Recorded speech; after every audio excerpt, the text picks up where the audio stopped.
We recorded this interview at short notice when Vince flew in from the Isle of Man to go on holiday in 2007.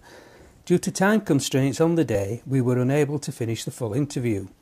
We had every intention of meeting up with Vince again to record his thoughts on his second and final coaching stint at Widnes, when he again took them to a win in the Challenge Cup final at Wembley. Due to circumstances beyond ours and Vince's control, we were unable to record the last section before he died. It was a privilege to meet Vince and record this interview, and we hope it will help to keep his memory alive for present and future generations. Thank you for supporting the National Archive, and we hope you enjoy this interview with a great rugby league player and an inspiring man.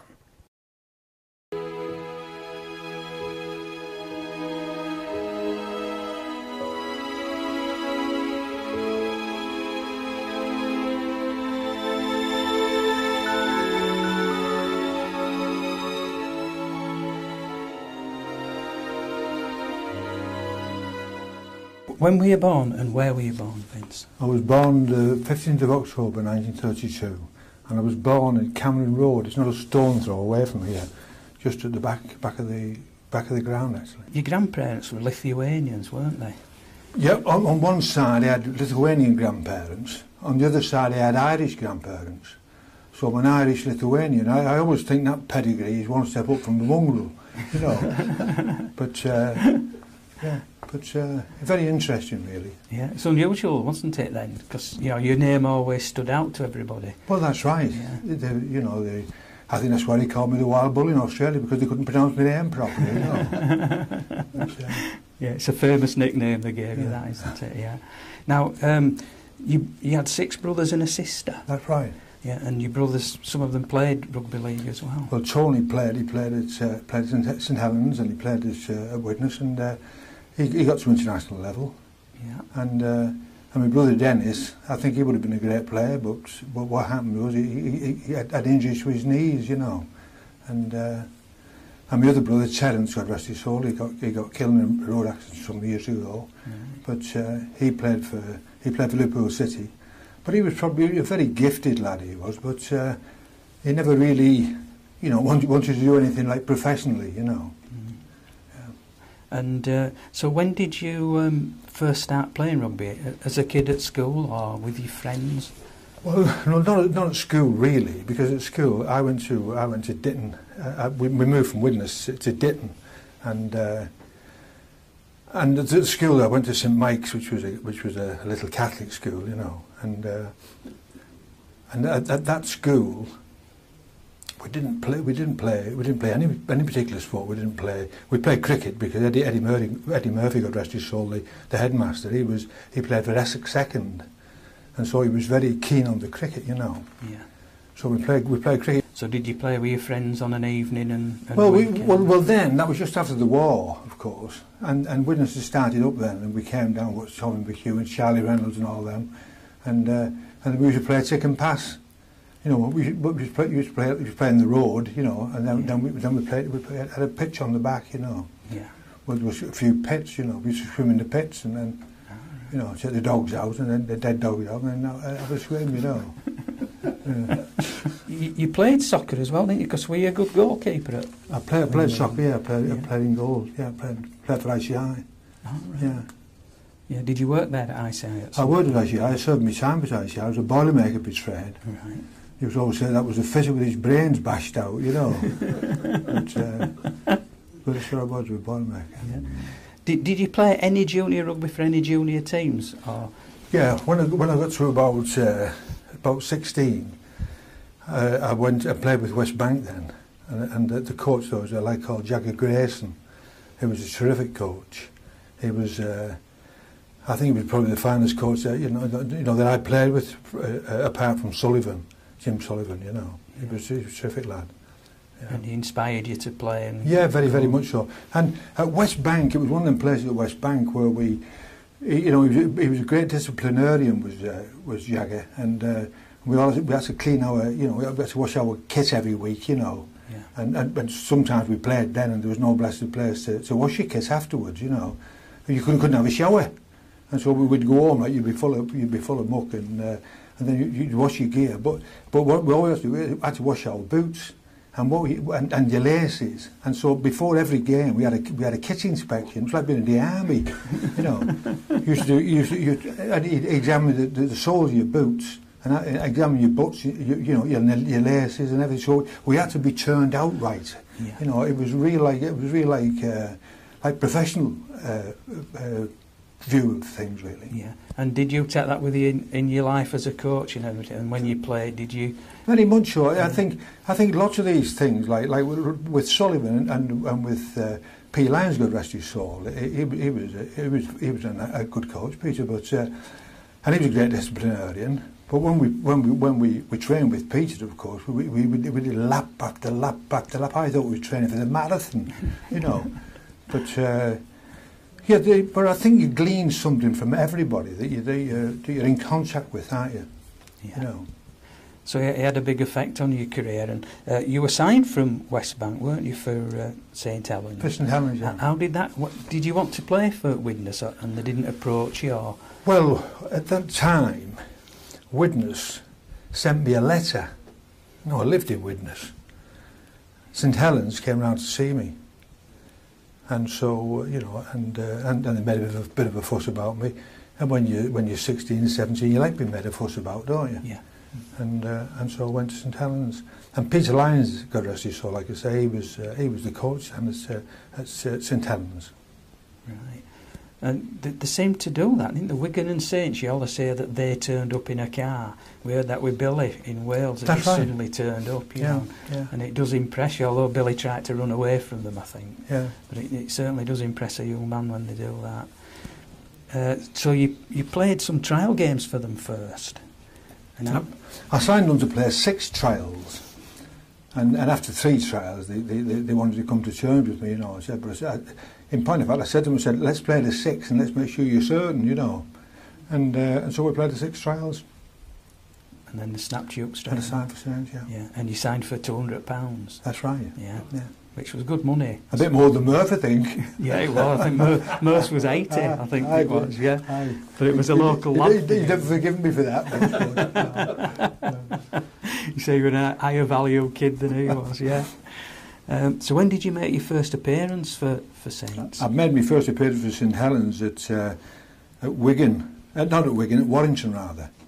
Right. When they had a star-studded side, then they had Jerry Hell, Mary Bath and Brian Bevan, and you know, they did a galaxy of stars, you know. Yeah. And when you went, then I went across. I went on the motorbike, you know. I had a motorbike, right. And when you got the place was packed to capacity, you know. And they're up the pylons, and you know, and sat on the pylons and all over the place, you know. And there were seats around the edge of the pitch, you know. Mm-hmm. And that was the first time really that I came into contact with a fella called Dougie Greenall. And Greenall, to me, was like a bloody hired assassin, you know. But he was a fellow that really and truly, you know, I was under his spell, you know, and we went out. This is the first game, and we went out and we were warming up, you know, and I was warming up like the place was packed. First time I ever come across anything like this, and Dougie was there, and of course Harry Bath played for Warrington, and Dougie shouted across to Bathy. He said, "Bathy, which war did you fight in? You're not far from Japan. We should have bombed you bastards with the Japanese." I thought, God bless us, what have I let myself into here, you know? But it was unbelievable, really. And it was just like, whoa, you know, but honestly. But he was such a character, Greenall. I remember once I played at Oldham. I think it was about my 3rd game at Oldham. It had been snowing. And he packed all the snow around the edge of the pitch, you know. And Dougie was captain that day, and it was Charlie Winslade played, Bryn Goldswain, and I was only like a kid, like 19, you know, and you know, like, be chagging on behind. You used to get your gear up in the corner on the corner peg and that, you know, and but after the game, it was an Elisha Cup, and it was a 2-legged system then, home and away, and but after the match, Dougie took us all into the Oldham dressing room. We're all fighting, you know. And I was looking for the scrum half, you know. I thought I'll have him, you know. Just my, you know, because But it was like war, you know, and the police came in and separated us. and then you used to go downstairs to the bath. It was like a communal bath, and we had to go down separately. And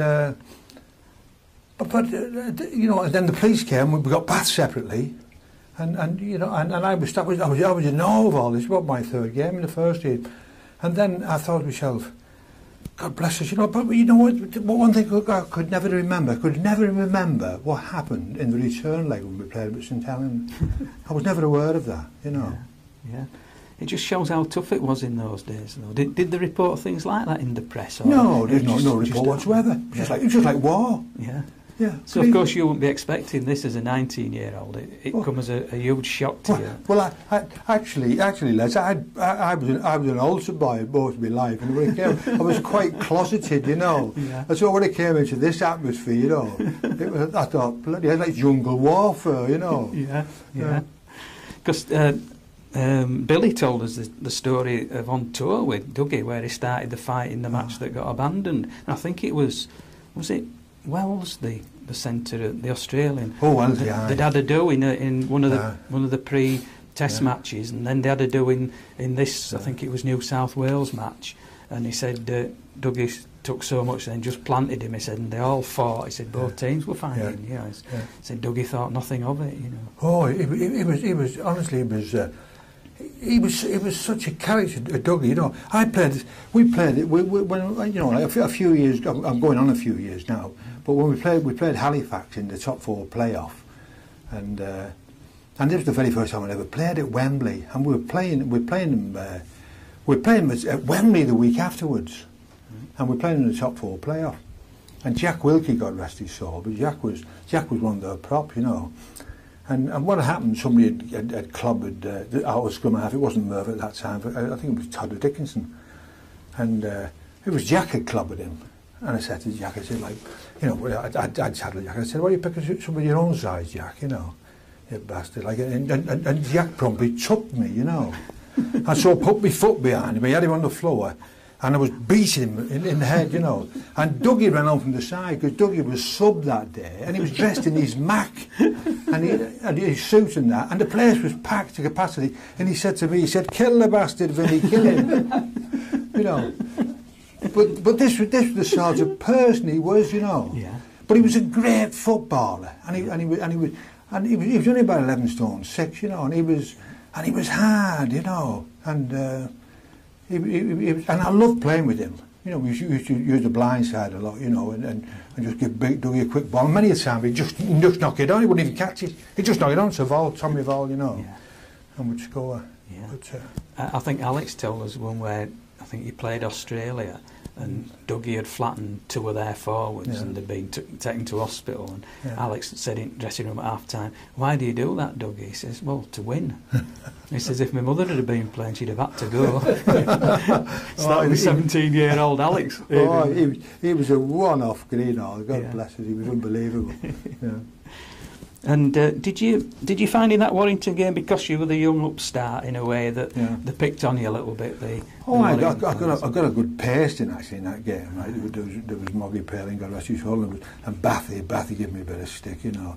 And then I thought, well, you know, and against Bathy in particular.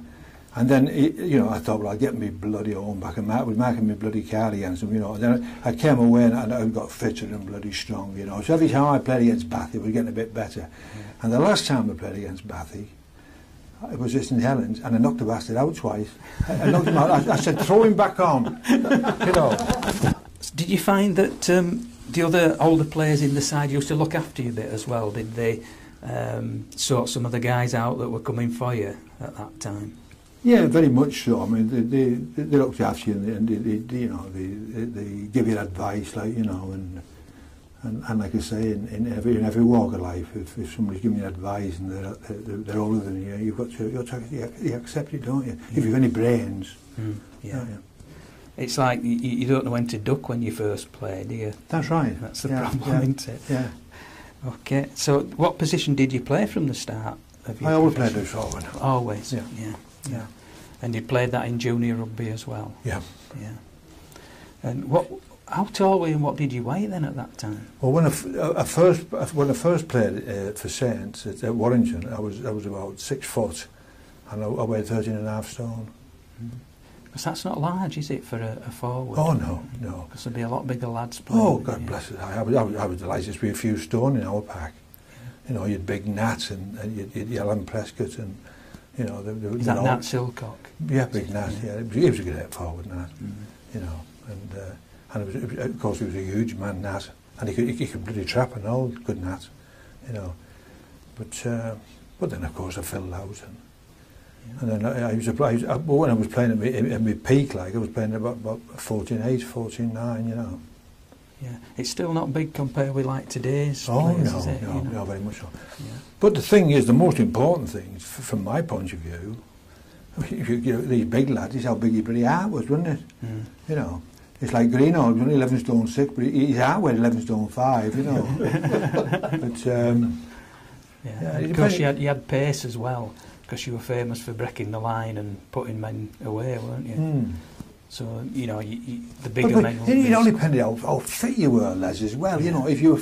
You're a formidable man at 14.5 stone if you're in bloody good nick, aren't you? Yeah. You know what I mean? Yeah. You know... Because there's a famous story, didn't you? You used to run from Binders to Saints to train and then run back home again. Oh, well... Who showed you that spot? Yeah. Is that the story you put out for people? No. Yeah, he told us first time I went to Saints, I used to go with Peter Lyons on the bus, you know, training. We used to get the bus to Rainhill and then we used to catch the tram, the trolley bus, you know, to the ground. And Peter, he used to, well, when the chap came on, like the conductor came on, you know, to get the tickets. Peter used to pick a ticket up off the floor. He used to say, "It's a return. Should I turn it for you?" You know, and he used to turn it, you know. And he never paid Peter on the bus, you know, and I was always paying, you know. On your first season as well, you went on a mini tour with Saints de France. That's right, to France, yeah. Was that unusual at that time to do? Well, it was, but of course the game was like flourishing then in France, you know. Yeah, but we went across to and it was a nice experience, you know, and. Because you were away with the team, and you know it was a different outlook on things, you know. Yeah, we call it team bonding these days. That's right. Yeah. And you lost both matches actually, so you know they must have been good in those days, the French team. Well, they were very talented, but I don't think we sent a terribly strong side out, you know. When you came to your second season, you played for Saints against the unbeaten Aussie touring side. That's right. And you played loose forward against them. That's right. And that was the first time you'd ever seen them, was it? That's right. Yeah. Well, when you say seen them, the first time I played against them, I'd seen them like a tour at Widnes, and right. You know.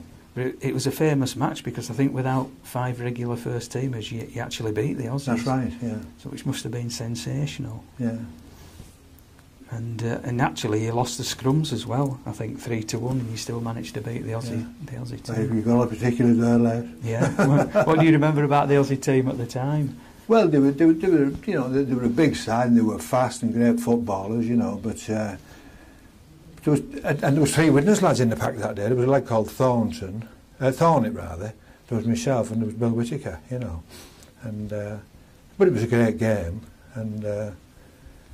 It was just, you know, it was the first encounter, and God bless us, like the Aussie touring side, that was the pinnacle, wasn't it? Mm-hmm. You know, and so you're fired up to do well against them, you know. Yeah. And how did you feel playing them? Did it feel like another step up from? Yeah, very much so. Yeah. But do you kind of come to the pace of the game during the game? You suddenly realise that it's played a bit quicker. Yeah, and plus the fact that you realise that they weren't supermen, you know. I mean, I think that's the important thing, you know. You've got to believe in yourself, haven't you? Yeah. And at that time, you know, the players didn't they? They weren't used to being beaten by Australia. Oh no. So you know, they thought they were at least as good, if not better than them. Yeah. Now Jim Sullivan was the coach at the time. Had he come from Wigan at that time to coach you? And how did you go on with Jim? Because we hear various stories about Jim. Terrific man, Jim. You know, I have nothing but the utmost respect for Jim. You know, he was a great man, and he was. And he was really one of the first coaches that brought in like sprint training and things like that, you know, which differed, you know, quite a lot. Like I said, from the earlier coaches, like I said to you before, you know, you were training for marathons, you know. But with Sully more or less, we more or less did things that were in keeping with the game. Yeah, you know. like shorter sprints, like 40 yards. Yeah. To And he was a great tactician, and plus the fact that he was, you know, he always gave you plenty of confidence. You know, he always affirmed you. You know, and saying how good you were. If you were no bloody good, he'd tell you were good. You know, but and he used to lift you. You know, he lifted the team. Yeah. And I think Alex told us that he took him as a 14-year-old and sat him down and explained the game to him during matches, you know. Well, he was that way, Sully. He was a marvellous man, you know. And I'd been on the, you know, I used to cook sometimes during the week, and I'd be with him, you know, during the week. But he'd kick a ball, and he'd hit the mark on the crossbar, you know. Yeah. And he must have been nearly 60 then, you know. Yeah, because he had been a great kicker for Great Britain. Terrific, yeah. Because as you say, he could kick them from anywhere. That's right. And that's with the old heavy balls as well, not that's right. The old heavy ball. Talking about the ball, I could tell you the story about here at Widnes, when I played for Widnes, and a lad called Bob Randall played full back, and we played Wigan, and it was all cut up. The pitch was all cut up, you know, really muddy, you know, and we were playing down the pitch this way, and we got a penalty in the last few minutes, and we were winning, you know. And I said to Bob Randall, I said, "Have a go at goal, Bob." He said, "I can't see the goal." He said, "I can't see it, Ben." I said, "You can't see it?" I said, "The bloody sticks are there." I said, "You can see them there." He said, "No," he said, "when I put the ball down and walked back away from it, he said, don't know where it is," he said. You know, that was the old leather ball, you know, with the pitch with all mud, you know. He said, "I can't see it." You know, I thought. And I said to Sully when he came, well, not to Sully, he said, "Joe Egan."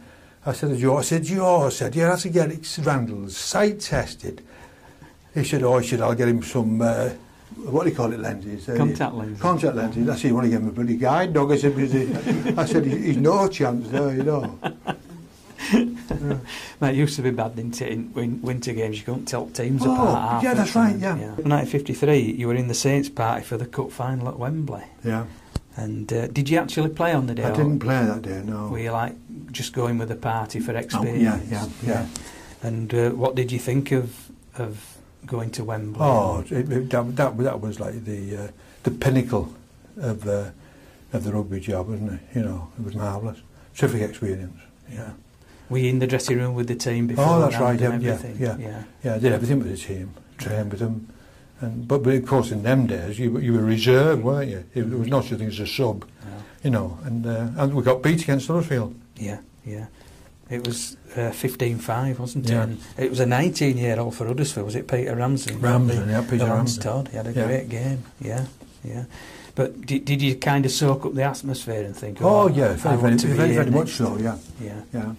Yeah, because it's an amazing place. Because in those days there were up to 90,000 crowds at Wembley as well. Oh, it was huge. Yeah, it was packed to capacity, and there was, you know, you could more or less taste the atmosphere. You know, it was so good. You know, inspiring to think. Want to go back there. Yeah. Well, we've talked about some of the players that were in the team. I mean, you had Alan Prescott, who became famous for the 1958 Test, and Bill Bretherton, Dougie Green, all who you've mentioned, Steve Llewellyn, Glyn Moses. That's right, Glyn. So it was a good team. Oh, terrific. Yeah. There's one famous thing that year, I think, which I found fairly unique, was didn't you tackle the referee in a game against Wigan? Well, to tell you the gospel truth, I can't remember. You know, the thing was, somebody moved, you shuttled them, didn't you? You know, but, and so I can't really remember. You know, you can't imagine it happening these days. You think they'd bring police and arrest you for assault or something, but you can imagine in those muddy days. That's right. When, you know, even ref would be mucking that end of the game. But 1953-54, you actually went on national service. That's right. With the Royal Engineers. Yeah. And was this the time when you learned how to build yourself up in size even more? Well, I think prior to this, we'd been training, but of course we didn't know what to do, right? Like really, It was a learning curve, if you like, you know, and things we did then, I mean, would be unheard of today. You know, they would say, "Oh, it'd be taboo. You know, you mustn't do that." You know, but when I went in the army, I signed on at a place in Wales. What the hell was it called? Where the hill? Malvern. You know, and I always remember the first time I went to the gates, and I said to this bloke, I said, "I've come to do my national service." He said, I said, "Where do we go, cock?" He said, "Across there," he said, and it was like a big square in front of me. He said, "Over there in the like," and so I started walking across the square, you know, and this fella run out. He had that on like flat over his face, you know. He was bawling. He shouted at me, and I said to him, "Hey, cock," I said, "Hold on," I said, "I'm not in yet," you know. Anyway, about 6 or 7 hours afterwards, he had me on the square, you know. Yeah. But in the army, when I went to the army, I was stationed down at Liss in Hampshire, you know, and one of the sergeant majors there was a fellow from Wales. I think he was a big rugby fan, you know. And anyway, I did one guard, you know, and it come off after the guard. I said, "Oh," I said, "Don't do any more of them." I said, "You know, they're hopeless, them, you know." He said, "You don't want to do any more, you know, any more guard." But anyway, I never did know the guard. But they sent me off then on a PTI course, and I went to Salisbury, did a junior leaders course, and then I went to Aldershot, and at Aldershot I was at the PTI school, the Army School of Physical Training, you know, and I met some great pals there. There was a like old Phil Edwards, who's fought Terry Downs twice for the world title. He was a middleweight, you know. And we used to train with Phil, you know, and we used to go out and I said to him, "You're not bloody strong enough to be a good one, you know." But and we used to jump off the bed on each other's guts, you know. But he was a great lad, you know. Yeah. And he was a great scrap, and he'd fought round the booths before he came into the army, you know. Yeah. And they'd be more into science as well, wouldn't they, in the army, of getting people fit as well? Because it is a science. That's right, yeah, very, very much so, yeah. Yeah. I was at PTI school. There was a fellow called Nick Stewart who represented Britain in 3 Olympics. And after a couple of weeks, he did a one-handed handstand on my head, you know. And I could hardly hold, was like this, you know, bloody staggering. So I thought, "Oh, God bless us," you know. But he was a terrific gymnast, and he used to work out about 4 or 5 hours a day, you know. He was superb. And is that what encouraged you in your career? Yeah, very much so. Yeah, you could see they were in such terrific condition, these lads, you know. Yeah. They had muscles to spur, you know. Yeah. A writer once wrote at that time that if you could have fought Muhammad Ali in a phone box, you'd have won. So you must have been rated as a bit of a pocket battleship then, even at that time. Well, it's everybody's opinion, isn't it, really? Yeah. You know. Yeah. But it impresses people, doesn't it, when one of the smaller guys is more physical, if you like, than some of the big men, you know. Yeah. But it's not size, is it? Like you say, it's heart again. It's heart, yeah. And then again, I've seen big lads who weren't strong lads. You know, and you got a lesser lad who's very strong, you know. Yeah, because he used to say players play above the weight. That's right. He used to say that, didn't he? Yeah. In '55, you got your first honour outside club rugby, where you played for the Rugby League 13 at Oxford against New Zealand, and you beat them 24-11. That's right. What do you remember about that match? Well, Greenall played in that game, you know. And actually, I was going up, I was at St Helens then, and I went across, and Dougie had a pub in Parr, and he said to me, "Come down to the pub for me then, you know." So I went down to the pub to pick him up, like, you know, and I knocked on the door, and Vera, his wife, let me in, you know. She said, "Come in, Vin, come in." She said, go and sit in the front room." And I went and sat in the front room, you know. You are in somebody's house, like, first time you've been in, you're on the edge of the shirt, aren't you? And, you know. And all of a sudden, this bloody rabbit came jumping across the room, you know. Great big rabbit, you know. I thought, God bless us, you know. And then Dougie came in, and he was drinking half a Guinness, and we were playing on the night time, you know.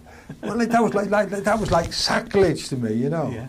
And then we went down. Then we got the bus from the station, his pub, down to Shaw Street Station in St Helens. We went across on the train to what do you call it, to Odsal. Yeah. And when we got there, we buy a couple of papers to get on the thing, and I bought the Herald and the Dispatch, you know, and Dougie bought the Beano and the Dandy, you know. Bloody unbelievable. And how did you go on then with Dougie playing against New Zealand? Oh, terrific, yeah. But like I say, I'd say I've the utmost respect for Greenough. He was a terrific footballer, and he was such a hard man, you know. He was a great player. Yeah.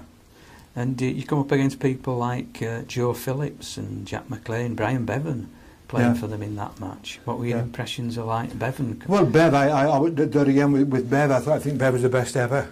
You know, he used to run it. His legs was over here, his head was over here. You know, and if you get hold of him, you know, if you manage to catch him, you know, I used to do plenty of cover tackling. I did, you know.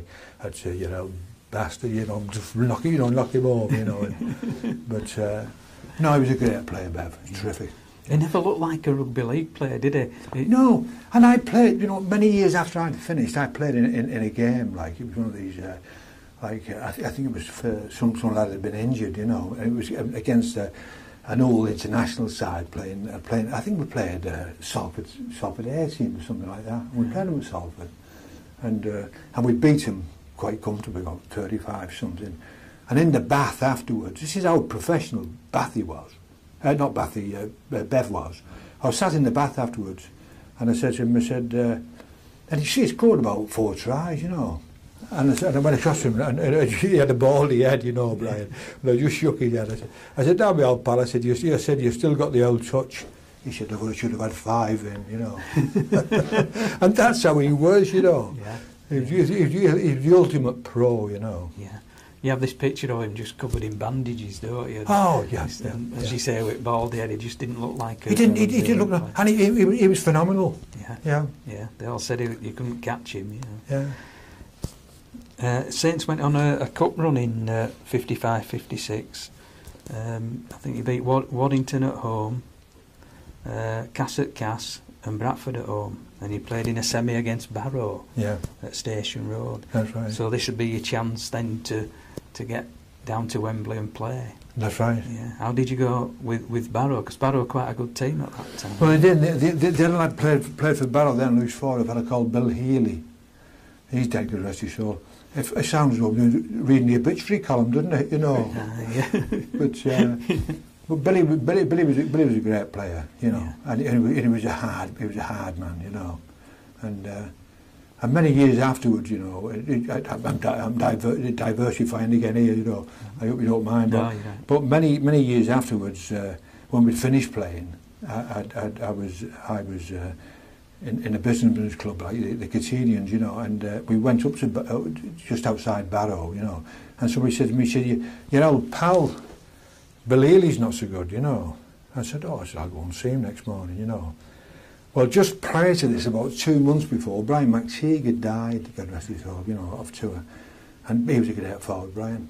And I went up to see Bill, and just knocked on the door, like, and his wife came to the door, you know, she said, Vince, she's coming in, you know. And Bill said, now my old pal, he said, you know, he got up and you have that affinity between you know, you don't not bloody hell out of each other, you know. Yeah. And when I was leaving him afterwards, she said to him, she said, just have 20 minutes with him. But I left about 3 hours later on, you know. We were reminiscing and chatting and one thing and another. And then when we came out and we were leaving, he said to me, he said, Vin, he said, I'll be seeing your old pal McSheeg shortly, he said. You know, he said, have you any messages for him, you know. Yeah. And really and truly that just about sized the man up for me, you know, that he was a hard man when he played, and when he was faced with death, like, you know, he was done again, he was a hard man, you know. Yeah. You know, he was a man, you know. Yeah. You tended, and looking through the history of Widnes as well. There tended to be a lot of draws in these, because I think you drew with Barrow at Station Road, Swinton 5-5. That's right. Replayed at Central Park 0-0. Another draw, yeah. Yeah, and you went then to play Halifax at Wembley. That's right. Yeah. And what do you remember about that one then? Well, that was the first time I played at Wembley, you know. Yeah. And it was that was like that again, like I said, that was a terrific experience. And like when I relate back to that story I told you earlier on about Jack Wilkie, and that was just prior to that match. That was the week before when we'd met him, you know. And I remember when we came away from the ground afterwards, when we were playing the week after at Wembley, and Dougie wound the window down. He had them old windows then that used to wind down, you know, and he wound the window down. And what do you call it, was playing in the centre then, the Welsh fella, the big fella, what was his name? What the hell was his name? Was it, I can't remember, Palmer. Yeah. And Dougie said to me, he shouted like out the window, "Palmer, don't forget to turn up next week, I'm going to break your jaw," you know. out the court, you know. I thought, oh, bloody hell, we're all right here, you know. Yeah. So that was like setting the star before we went there, you know. Yeah, and committing everybody else to it as well. God bless you, yeah. And I think on that trip down, the young Alex That's right. had signed, hadn't he? That's right. Yeah. Now, what? Because he'd be about 16 then. So, what were your first impressions of this young Alex Murphy? Well, he was one of them blokes, like I say, he was one bloke I know that could talk on the water, you know. He was good, you know. He was, you know, and he was so confident, you know. Yeah. But pound for pound, he's the best player I've ever seen in my life, you know. You know, he could run faster backwards than most of the fellas could run forwards today, you know. And he'd every trick in the book, you know. He was a terrific player, but yeah, you know, like people talk about, say, like, you know, we had a great relationship, you know, and I looked after him type of thing, but it was a two-way thing, you know. Like Spud was, he was such a gifted lad. He could have played with any bugger, you know. I think anyway, you know. Yeah. Because, you know, he told us stories about when he went in RAF and he played rugby union, and he was just as good there, and he was to win the cup. And yeah, he's such a talented player, you know. Yeah, I think he could. I could think of done anything in any walk of life. I think he could have been successful, you know. Yeah. He was, and you know, he told us a tale about asking Jim Sullivan for a transfer when he dropped him at 17, you know, after his first match. He said he was saving him apparently, but he just thought, oh, big dropped, I'll ask for a transfer. He had to go home and tell his dad, who then came down, asked Jim what were happening, and clicked him round here. Shows the confidence, doesn't it, in a 17-year. Oh, it was terrific. You can't imagine many doing that. So at Wembley then, how did the match go against Halifax? Well, I think you see, like all these big games, it was a terrific match. But you know, when you try and think back, you know, to like a particular match, and you know, the thing about it was a hard game. It was a very hard game, you know, and it was quite an even game, really, you know, and then we got on top and you know, and eventually ran out the winners, you know. Yeah, because they were famous for having a good pack, weren't they? That's right. They had Ken Trail at loose forward. Yeah, and he was a big name then, you know. And so I was up against Trail, you know. So you were on your mettle, weren't you? You know, so you want to make sure that you put on a good show, you know. But yeah, and how big was Ken? Was he a bit of a bigger man? Well, he was probably around about 15 stone, Ken. He wasn't a huge man, you know. But so he became. Did he go to Wakefield and? I couldn't recollect it, the truth, Les, afterwards. Good player, yeah. Because at that time, did you come up against the other two loose forwards that all the way through your careers you seemed to clash for the Great Britain? Johnny Whiteley, Johnny Whiteley, and Derek. Yeah, Derek was you three all the time, wasn't it? For the loose forward spots. Yeah, we played once together. Two of you played in second row in one loose forward. Yeah, I played loose forward. Because as you look at the records, you seem to alternate a lot with them, you know. But Derek was a real hard man, you know, and he was a great player, you know. And Johnny Whiteley was You know, there's such a class about him, John. You know, he was a great player. Great ball player, wasn't he? Oh, he was, yeah. And when we were on tour in Aussie, Johnny played in the second row. You know, and he was a great forward. But Derek was a great forward. They're all great forwards, you know. Yeah. Because Derek wasn't a big man either, was he? No, Derek was about my weight. Yeah. Yeah. But he'd take no prisoners. Oh, he, no. He was one for thumping people as well. Well, he said he was in the removal job, wasn't he? Yeah, still is. I think he still does. He was in the removal job on the pitch as well, you know. But he was a great lad, you know. Yeah. So you won at Wembley. What was it like to go back to St Helens then with the crowds? Well, it was terrific because I don't think they hadn't won the cup for ages, you know. And of course the atmosphere was electric, you know, and it's I suppose it's like how these pop stars feel today, isn't it? You know, it was terrific, you know. Because you'd get massive crowds turning up at the town hall, wouldn't you? Like well, our average gate at St Helens then was 18,000. That was our average gate. Yeah. We played Warrington, like we packed to capacity, you know, be camping outside, and we played at Wigan, and they'd be on that cop outside because the grounds would be full, you know. Yeah. Because I think you got like 39,000 playing against Wigan at Wigan and crowds like that. You just can't imagine that these days. Oh, they were huge, yeah. But of course there was no television in them days, no lodger in the kitchen, was there? You know, you know. But it was very much. I mean, when you were at work, like everybody talked about you went in Monday morning, they talked about the game, and then from Thursday onwards they talked about the team they'd picked and who was going to be the referee, and the referee was always it was like a star of the game, wasn't he? Because they'd all be calling him the bloody so and so, wouldn't they? Or you know, I would say, you know, they were always like either knocking him off. Yeah. Give him a pat on the back, weren't they? You know, we no bloody chance with this fella this weekend, you know. It's, yeah, and it's still true today. Everybody blames referees, don't they, for everything that goes on. How did you go on then, living in, because you're living still in Widnes and playing in St Helens, did you find in the job you were getting stick because of the, you know, playing for Saints? Well, you did get a certain amount of stick, but I think by and large, I think people accepted it, you know, because I played at Saints all my life, really, you know, and so people just accept you, don't they, you know, for what you did. Because Rick Ashton told us about having signed for Wigan, going up bus to play for Wigan against Saints. He used to get some real stick on bus with all supporters, you know, like 2 hours before the game. Well, before the game, I can imagine that, you know, when you were. Because when we played it, when I played at St Helens, I'd get you know, I mean, unless we played Widnes, but when we were playing like you'd be playing like Oldham or anybody, and I used to catch the bus from Widnes to Rainhill, and I used to catch the trolley bus then, you know. But I used to be going in with the speckies, you know, and I was playing, you know. But it was a bit. And sometimes I used to leave it a bit late, you know. And, you were famous for being late. Really late.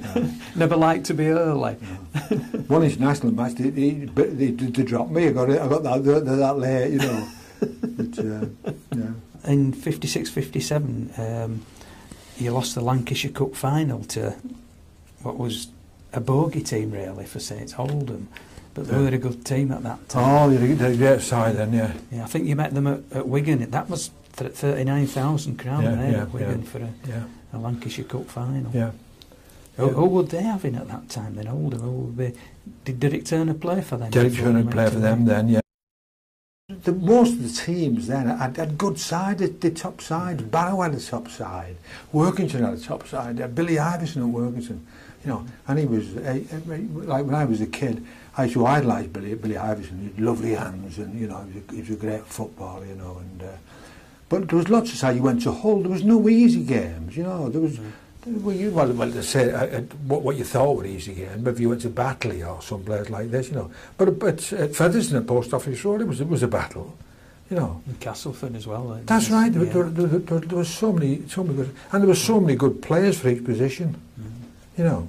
Because then it would be good money, wouldn't it? If you could play professional rugby league and you were earning a living outside as well. Well, at that particular time, in the soccer world. I mean, they were on the £20 a week wage limit. Well, if we play 2 games a week, I mean, we could be on 25 quid for one match. You know, with a bonus, because you're on basic pay, but they came in, and depending on the quality of your opponents, they would then, you know, they would then say, like, you know, you're on so much. Or, yeah, there was always a bit of aggro over the money, wasn't there, with that's the right, players that's right. and the board. Yeah. So I think Eric told you, he once asked, players said, oh, we're not getting enough for this cup game, and he had to ask Jim Sullivan to ask the board for more money. He said, and he says, oh, who says that? He says, don't worry, and they didn't get the money. They played Hunslet and they won, and they still didn't get any extra money. But yeah, he said it was fearsome with Jim if he asked them to get more money. In 56-57, the Australians arrived again, and early October you were selected as a loose forward for a trial game, Great Britain versus the rest. Yeah. And Great Britain won 26-23. But they picked Edgar Dawson of York to play 13. That's right. Yeah, was he getting towards the end of his career then? I think probably what he was a bloke. It's a terrible thing to say this, isn't it? But he's a lad that I've not got a great memory of, really. You know. Right. I mean, the lads I all remember at loose forward were like Derek, Johnny, Billy Ely, Billy Iverson, Blanny. You know. Yeah. They seem to have this thing of, you know, you could go on a successful tour and come back and they'd drop you for the next match. Yeah. You know, it just seemed to go on all the time. If it was more like politics rather than how the player played, you know, or which team he played for, and we have to have one in, and this kind of thing. It all seems strange when you see the selections. You know, when you came back in 58, some of the players were dropped for the next Test match, even though the Aussies all this, you know. He played at 13 for the Saints against the Aussies that year, and apparently had a blinder in that game. They still seem to talk about it now. I haven't got the score. I don't know whether you beat them or not in that one, but I don't think we lost against them. Anyway, don't say it. Well, I know you scored a try. You scored a try in that. So you missed out on the first test. Great Britain won the first test 21-10. Then in the second, when they brought Durrick in, they lost 9-22. And then the third test, Durrick played again and England won 19. Great Britain won 19-0. So you'd missed out really on all 3 tests. Yeah. But still, you were still a young player and trying to get. Was Durrick a little bit older than you? Derek was, I think he was slightly older than me, Derek. In 57-58, the Saints signed Tom van Vollenhoven. Yeah. South African, which was unusual. And what did you think when Tom came over? Well, Tom was phenomenal, wasn't he? You know, I think he like of all the wingers I've seen, I still rate Bev, Tommy Vol, Billy B. You know, there was a galaxy of wingers about. You know, when you went to they had Luthwaite and Castle at Barrow. You know, and Ike Southward at Workington. There was a rake of good wingers about. You know, there was Ratcliffe at Wigan, and you know there was good wingers everywhere. You know, they're all battling. You know, but Tommy was something special. You know, and he'd blistering pace, Thomas. You know, I think he was about a 9'8" man or something like that. You know, for the 100 yards, 100 yards at that time. He's quick, yeah. But Prinsloo, who they brought over afterwards, he was 9'7". Yeah. It was unbelievable, you know. Yeah. And they signed about 4 South Africans at the time. The Prinsloo, Vollenhoven, Percy Landsberg, and somebody else. And I remember when they were all talking in the bath, you know, and they were talking in Afrikaans, you know. Right, And Walladells was rough, you know, really rough lad, you know, really rough bugger wanted. He said, you know, he said to me, he said, speaking our own bloody language, you know, like, you know, so we understand you. He said they're bloody properly calling us, you know. But Tommy was phenomenal. Yeah. And I remember Dougie afterwards we were doing. Like there were about 3 or 4 captains of St Helens, or ex-captains, and we were doing like one of these recordings, you know. and Dougie said, like, you know, doing like recollections of the players, you know, and he mentioned about Tommy, and Dougie said, he said, oh, I remember Tommy Vollenhoven's first game. He said, it was against Leeds, you know, at St Helens. He said, in the first half, he said, I kept throwing the ball, he said, and he kept dropping it. He said, bloody hell, he said, if you want to come at half time, he said to Sully, he said, where the bloody hell have you got this fella from, you know? He said, and then he said, it dawned on me. He said, in the last 10 minutes, he said, I shouted to Sully, give me a coconut. He said, so he threw me a coconut. He said, and Vol scored it. He said, I'll give it a cobble. He said, he scored in the corner, you know. But,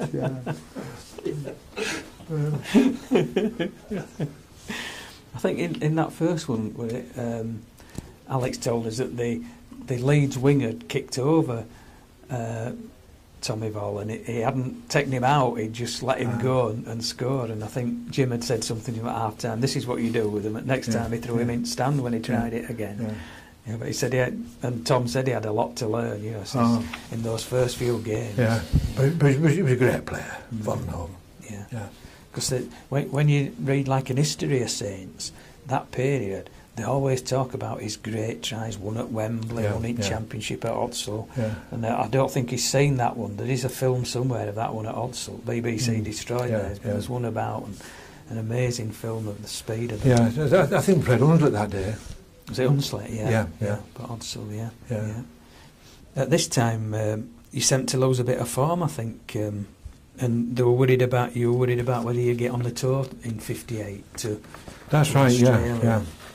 But you had a trial match, and they still weren't sure about picking you. But I think Tom Mitchell stepped in at that point and said, you know, we can't go without Vince. And how did you feel about that when you found you'd been picked for the tour? Well, to get picked for the tour, like that, you know, I was over the moon. You know, it was marvellous. You know, and Tom, I had a very special relationship with Tom. You know. I had no relationship with him prior to the tour, but on tour we became very close, you know. And he was a great man, and he was a fellow that I always looked up to, you know. A fellow I had a lot of respect for, you know. Unlike some of the tour managers, all the players seemed to get on with him. He wasn't like the official from the rugby league getting in the way. He was actually on the side of the players, wasn't he? That's very much so. Yeah, he could handle men, you know. He could handle people, you know. Man management, he had that skill, you know. And he was excellent, Tom was. Yeah, because taking all those players to Australia can't have been easy. All them young men, you know, out in Australia, it's not... Yeah, and it tries to pacify them all, isn't it? And to discipline them all as well, isn't it, you know. Yeah. But he was ideal. He was such a good manager, Thomas. He was unbelievable. But you know, when we first went to New Zealand. You know, when we went to New Zealand, like after we finished in Australia, we went to New Zealand and we were, and you know, and all the Maoris meet, you know, at the airports, and they're all dancing and that, you know, and then we went to this big official dinner, and all these dignitaries, all these government dignitaries were there, you know, and they were all saying, you know, they were all speaking about the tour and welcoming the touring style, you know.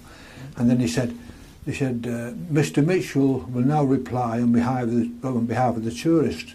And they flash along to Thomas, and Thomas was fast asleep at the end of the ceremony. and he had this big beard, you know, Tom. And somebody gave him a nudge. I mean, he used to stroke his beard like this, you know.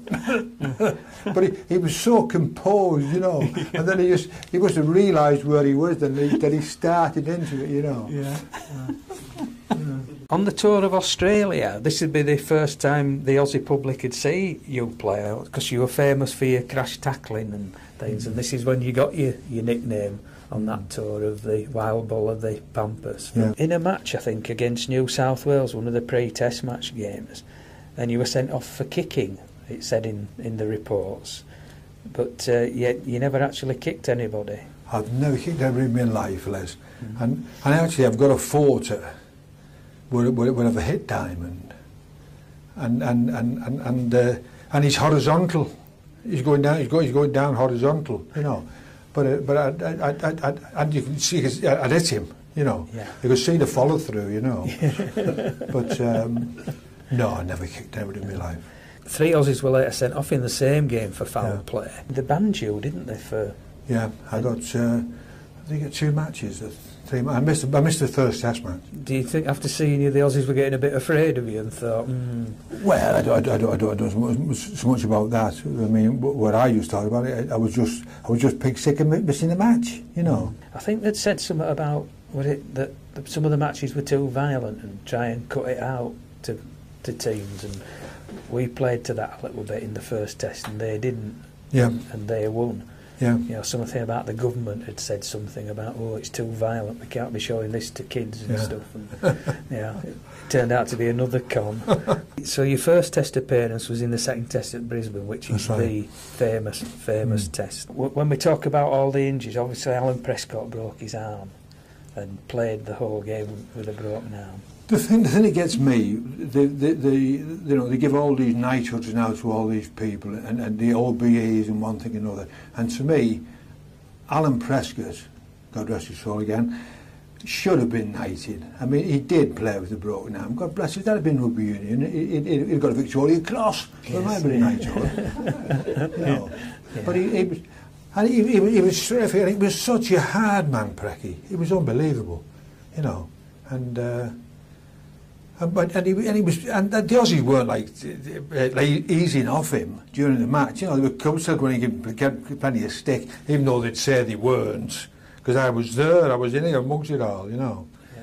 But And it was your teammate from St Helens as well. oh, he was Precky. He was as hard as nails, Precky. He was a real hard fella. Yeah. And of course, you know, there was Alan there with the broken arm, then you had David Bolton, who was taken to hospital with a broken That's right. collarbone.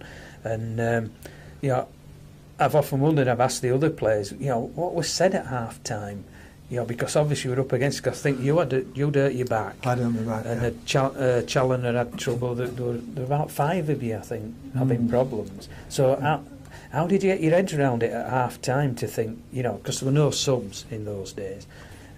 What did you talk about at half time? Well, you had to switch the team. I can't really recollect. You know, it's like all these things. But I think with you know, in lots of cases like that, I think that the important thing is that you know, how you tackled the situation you were in, wasn't it? It's coming to terms with the situation and having the spirit that you wanted to win, you know, and the lads that were on playing like Brian McSeag and Johnny and Dick, you know, they were all like, you know, top lads, and you had like Spud, you know, and Mick Sully was Sully was, yeah. Ike Southwell. Oh, they were battle of Sullys. I mean, bloody Sully would fight anywhere like Sully, you know. And they were all great players, you know. Yeah. And it was marvellous to be with them, you know. Like Yeah. people talk about, and they talk to me about the tour and that, but you know, but I was blessed to play with the likes of these players, you know. Yeah. And the most important thing was we were a great team, you know. And I would like to talk about teamwork, because I think as an individual, I don't think you've much to say really. But as a team, as a collective team, you know, you cause a problem, don't you? Yeah. How did you come together so well? And was it the games before the test, and then in losing the first test? Did that really bring you together? Because it takes a while to knit a team, doesn't it? So how come that great team came together then to do it on that second match? Well, I think like in lots of the country games, but another big factor, of course, was we had Tom Mitchell, you know, and Tom was you know, like, he had man management skills, like I said to you, you know, and he blended them all together, you know, and you know, we just you know, we just hit it off, Yeah. you know, as a team, you know. I mean, Brian McSeag was a superb forward, but he was a great person, you know. Dick Uddett was the best running forward I've ever seen in my life. Dick Uddett, you know, strong, big, bloody quick, and you know, and a terrific handoff, you know. Yeah. And and Johnny Whiteley, and you know there was Ab Terry, you know, Ab was a big lad, you know, Ab was about 18 stone. He was like a ballet dancer. He could, you know, he was light as hell on his feet, you know. And then you Tommy Harris, you know. Yeah. You're a galaxy of lads, you know. Yeah. And, well, at half time you moved to stand off, didn't you? Right, in the second half, and like you say, the Aussies were still getting stuck in, and you were carrying people on the field. It amazes me at the amount of ground you must have covered tackling in that second half. But you worked a famous, like St Helens move with Murph, did you, and put him under the sticks? Yeah, well, when I played those forward St Helens, sometimes I'd take the ball off Spud, you see. I'd come out the pack and I'd take the ball off Spud and Spud would come round me, you know. And I'd take the stand of 5 on, you know. And Spud would just come off my backside and I'd just give Spud a short ball. And he was so quick. So quick. He'd gone through the line. It was unbelievable. Yeah. And of course he did that this time, you see. And he was through. He was like a bloody jackrabbit, you know. He was so quick, unbelievable. Yeah. You know, but so that was points on the board. Yeah. Yeah. And that really turned the game, didn't it? You know, from then on. Terrific. What I always do at loose forward, I used to always peel off the pack. I used to keep my hand on the pack, and I used to always put my hand out, you know, on the open side, so Spud was covered, so he could pick the ball up without anybody like getting at him, you know. And I used to put my hand out, you know, and the opposing scrum half would be saying, "Bloody hell, referees," you know, but I just, you know, if as long as I wasn't like holding him. But then, when the ref got used to me, what I used to do, I just hold him for a minute, you know, like a couple of seconds. And I used to say to Spud, "Have a go this time." And when I come round, I just held him right for about 3 or 4 seconds, and Spud was pretty through, you know. Yeah, but he was superb, Merv. Yeah. He was playing against one of the great scum halves, was it Holden for Australia? That's right, yeah. And in the first test, I think Alex admitted that Holden outplayed him completely because Murph didn't play the right game. But after that, even Holden said that kid's the best player in the world. Yeah. You know, and he'd seen him in that second test. Well, Spud said to him, I think Spud said to him that they were talking about the best scrum halves, you know, and Spud said to him, "You'll see the best scrum half in the world today. That's me," you know. and that's how he was, Murph, you know. Yeah. He was, but it's so much ability. Yeah. And what I could never stand really was people mouthing it with no ability. But when you got a fellow like Spud, who had the ability, you know, he backed his mouth up with the ability. You know, he was. Which would aggravate the opposition even more. He used to really aggravate everybody, you know. Glenn Moses used to say to him, he was always going like, well, you know, and Glenn Moses was on tour with us, and Glenn was a terrific full-back, such a bloody hard man and that, you know. And Glenn used to say to him, he said, "Spud," he said, "go and play in the busy streets." You know. But it was super. But like I said, Glenn Moses, he was, you know, I mean, Eric Fraser got in the side because he was goal kicking, but as the full back, I mean, the best full back for me was Moses, you know, and he could bloody stiffen people, you know, he could come in there too, and God bless us. And like they talk about today's game, he said to me, there's some people said to me, he said, "The game's hard today, and you know, look." I said, "Bloody hard." I said, "I see 5 men in the tattle and the bloke gets up." I said, "In my day, there was 1 man in the tattle, he never got up." I said, "You just tell me whether it's harder." And you can never convince me it's harder. You can never convince me it's more skillful. No. Because there was lads then, they were really skillful. You know. Yeah. I mean, I see the game today, and I think it's so predictable, you know. And I'm, you know, but you can never classify, you know, yesterday's grades with today's, can you? No, it's difficult. It's impossible, isn't it? But like you said, you know, Mick Sullivan said to us that, you know, it wasn't a good tackle if they got up. Oh, that's right. And the majority of his didn't, by the sound. Mick was bloody great, like Mick was. And you know, talking about Mick, like, I mean, we were great pals on shows, like Mick and I, because he was a great winger, you know. And I played for Lancashire against Yorkshire when we came off, and he came in and bloody half-armed me, Mick. I said to him, "You bastard," sort of, you know. Anyway, you know, but I didn't get him. But then afterwards, he signed for Saints. He signed for Wigan, rather. Yeah. And we were playing Wigan at St Helens.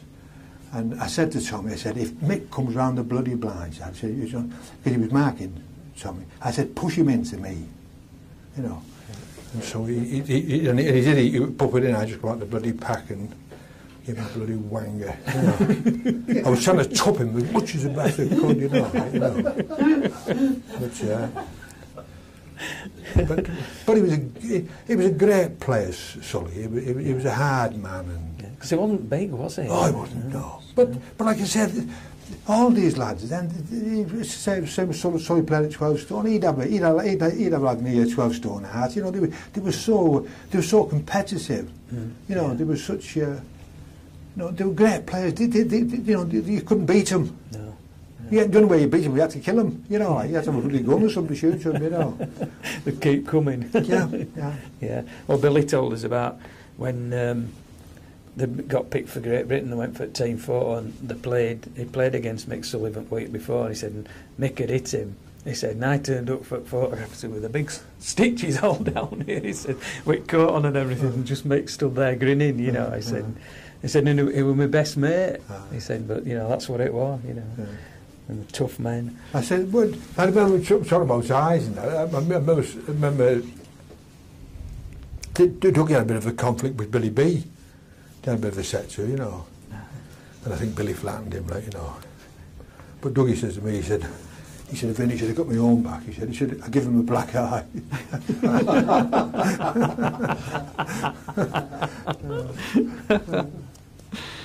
Yeah, they're all best of mates though, even after these clashes, and then they're going to test. You've got that affinity between you. I mean, when we were on tour, like, it was like bloody war. You know, when you went on, like, when you walked on, you know, the Aussies would walk on, you'd walk on you, and you'd be saying, they'd be saying, you pommy bastards, you know, and you'd be sort of calling them convicts, you know, and then the first tattle. It was like bloody war, like nuclear war, you know. There was no prisoners, you know, only survivors, you know. You just, you come in here, wham, you and bloody hitting you at the head, and, you know. Yeah.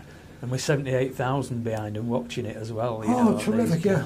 Well, the last test match in Aussie, they were camping out the night before to get seats, you know. Yeah, it was packed to capacity, yeah. Because you won that fairly easily, That's right. You? Yeah. Was it 40-17? Yeah. That was the one where they were throwing missiles on the pitch. That's right, weren't they? Because they weren't right happy about the way the score were going. They were throwing bloody bananas on and all sorts, you know. And didn't Mick Sully pick an orange? You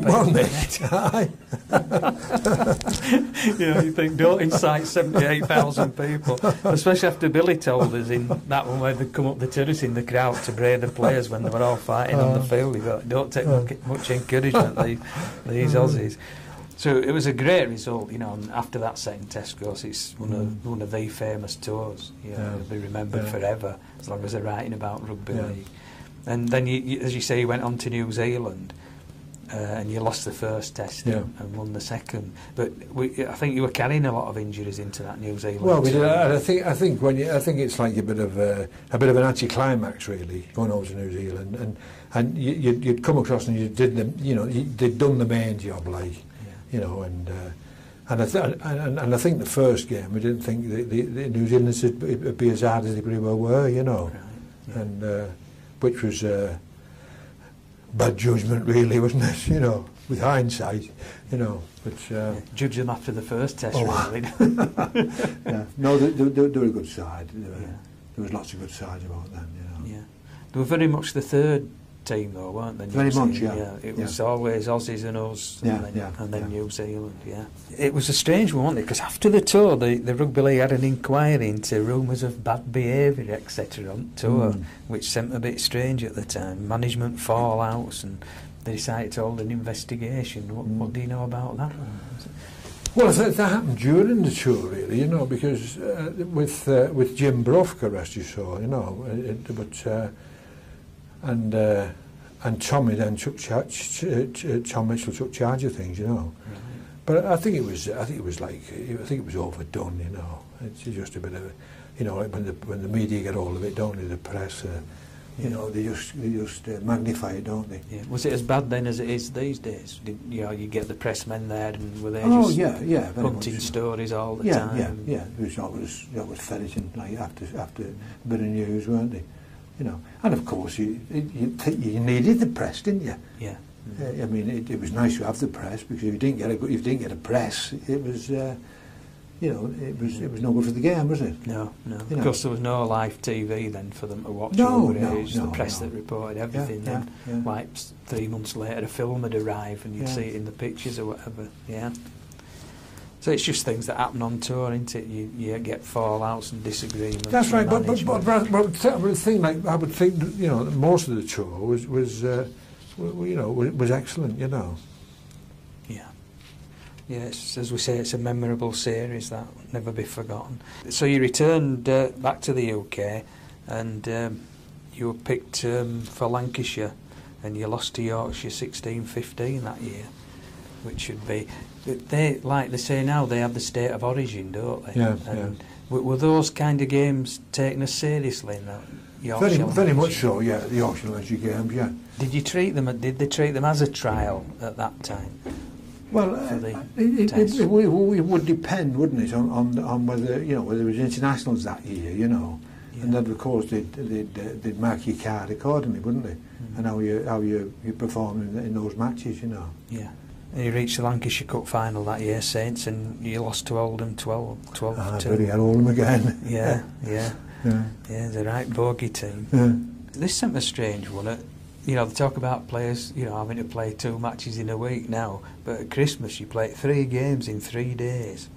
You played Christmas Day, Lee away, Boxing Day, Wigan at home, and on the 27th, Oldham at home. Oh, what it was saying was over the Easter period. Yeah. And what you used to do then, I mean, God bless you, and the pitches weren't as good then, of course, like it, because it wasn't like today, like playing on grass. And when you played at Oldham, you know, bloody hell, it was like playing on the road, you know. Yeah. And what I used to do, I used to prop the clothes up off your knees, you know, because your knees would be you know, really like lacerated, you know. And I used to go down to the chemist, you get this peroxide, and you used to pour it on your knees, and it used to effervesce, you know, and it would lift all the muck out your knees, out the cuts, you know. But it was like bloody iodine, you know, really stung, you know, and then you put Vaseline on. You know, and then you were playing next day, you know, and you were playing Wigan or something like that, like I say, Oldham, you know. God bless us, you know. Yeah, it's hard work, that, isn't it? Yeah, because of course at that time ice pitches would be evil as well, and you tended to play on them, didn't you? There won't be that many postponements, would there? Oh no. Well, it's like when we used to freeze over. And they had some stuff. We used to put, what do you call it, down, like little fires, you know. Oh yeah, braziers. Yeah. Yeah, braziers. Yeah. They used to put all over the pitch. Well, all it did was thaw out that part underneath where the braziers, and in between was like concrete, and he'd come on and he'd try, you know, he'd just try where the braziers had been. Oh, it's all right. It was like bloody rock in between, you know. And then they'd say it was all right for playing, you know. You say, well, you play on it then, with the best way. Oh, you had to play, you know. It was like bloody concrete. And it just had extra cinder, wouldn't it, on the surface? That's right. Because then things would leak, wouldn't they? Yeah. You lost in the Challenge Cup at Featherstone that year, 20-6. It was snowing. Was it? Yeah. Fatal, that. Yeah. That was a bad memory. But like I said, there were lots of good sides about that. And you couldn't go and you couldn't go to any of them, you know, the smaller teams, if you like to say, you know, and be assured of winning, really. You know, I think we're probably a bit too cocky, but they were ready for you, weren't they? It was like a cup final. That's right, for them, yeah, very much so, yeah. They're all out to prove something. Yeah. Of course, like teams like Featherstone all came out of the mines, didn't they, in the area, so they were big, strong, tough lads as well. Oh, yeah, it was. I remember when I say snowing, because I remember I've got a photograph somewhere at home, and it was started, like this, like shivering before the game started, you know. Yeah. Bloody snow all over the place, you know. Yeah. Thought Father Christmas was there, you know. And you gained revenge for the Lancashire Cup defeat by Oldham, beating them in the Championship semi-final. That's right, yeah. You beat them 42-4 as well. That's a good score, especially against Oldham when we were bogey team. And then you played the Championship final at Odsal against Hunslet. That's when Tommy scored that fantastic shot in front of 50,000. It's amazing, the crowds just... They were, like I said to you before, I said they were, our average gate at St Helens was 18,000, you know. And, you know, that was an average gate. Yeah. You know, average home gate.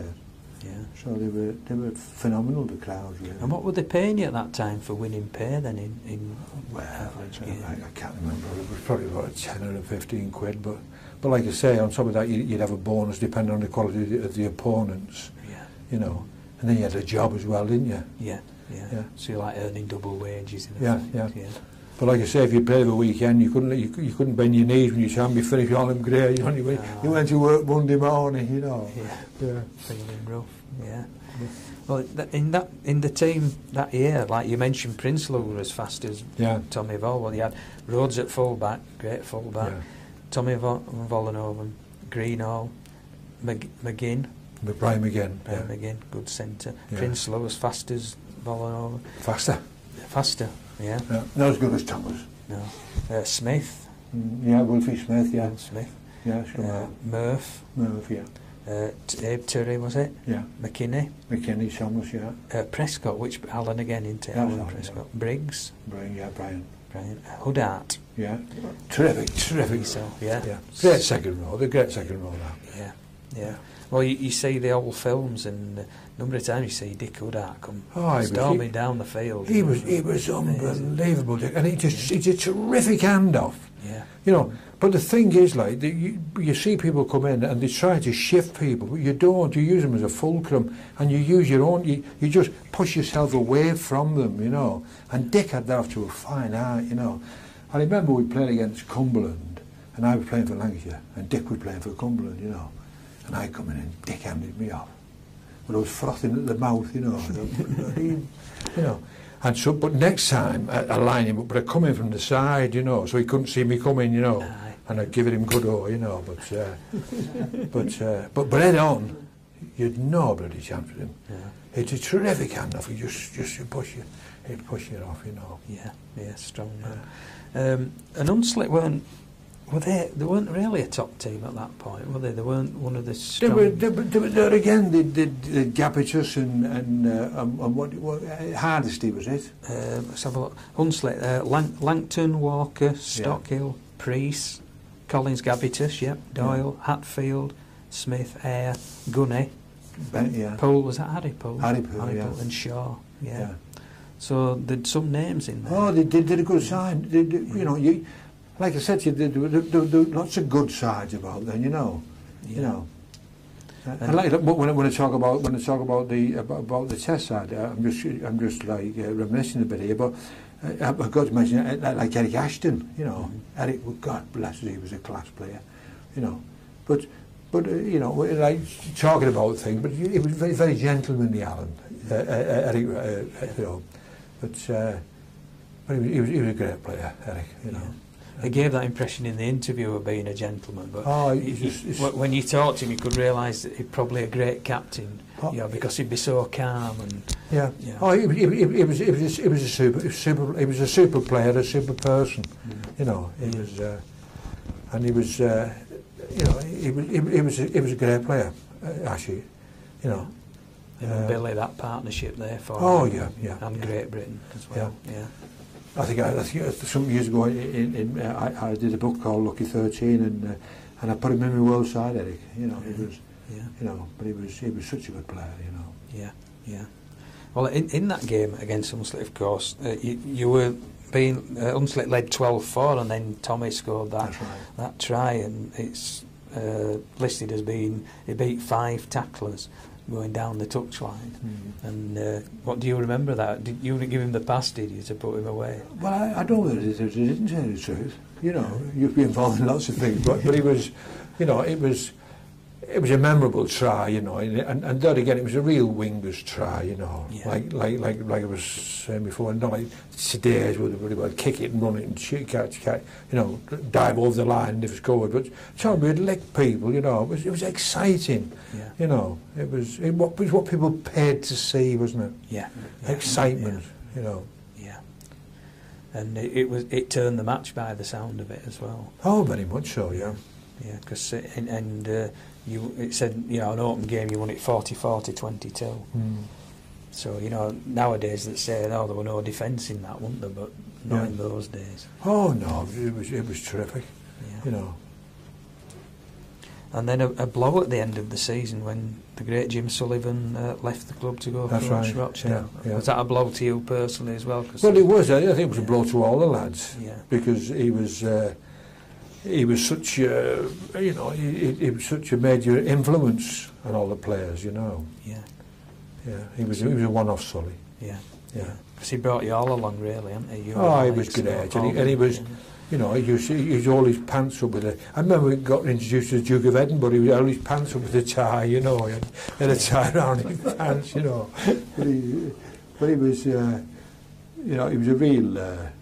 I'm talking about being introduced to the Duke of Edinburgh. I remember in a test match, we played at Wembley, and we got introduced to the Duke of Edinburgh, you know, prior to the match.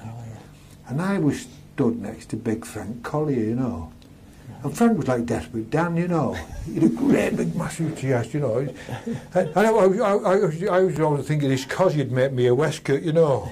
But he was massive, Frank was. And the Duke of Edinburgh, this is the gospel truth, I don't say a lie. He came out and he was next to me, like, and he shook hands with Frank, and Frank says to me, he said, "Wife and kids all right." What did Duke of Edinburgh say? You started bloody laughing, you know. But he was another fellow, like, when you played against Collier, you know, he'd come in and he'd flatten you know, and you know, then he'd say, "There's business," you know, he was getting up off the floor off you, you know. But there were so many characters, you know. There were. That made it great. The game great, you know.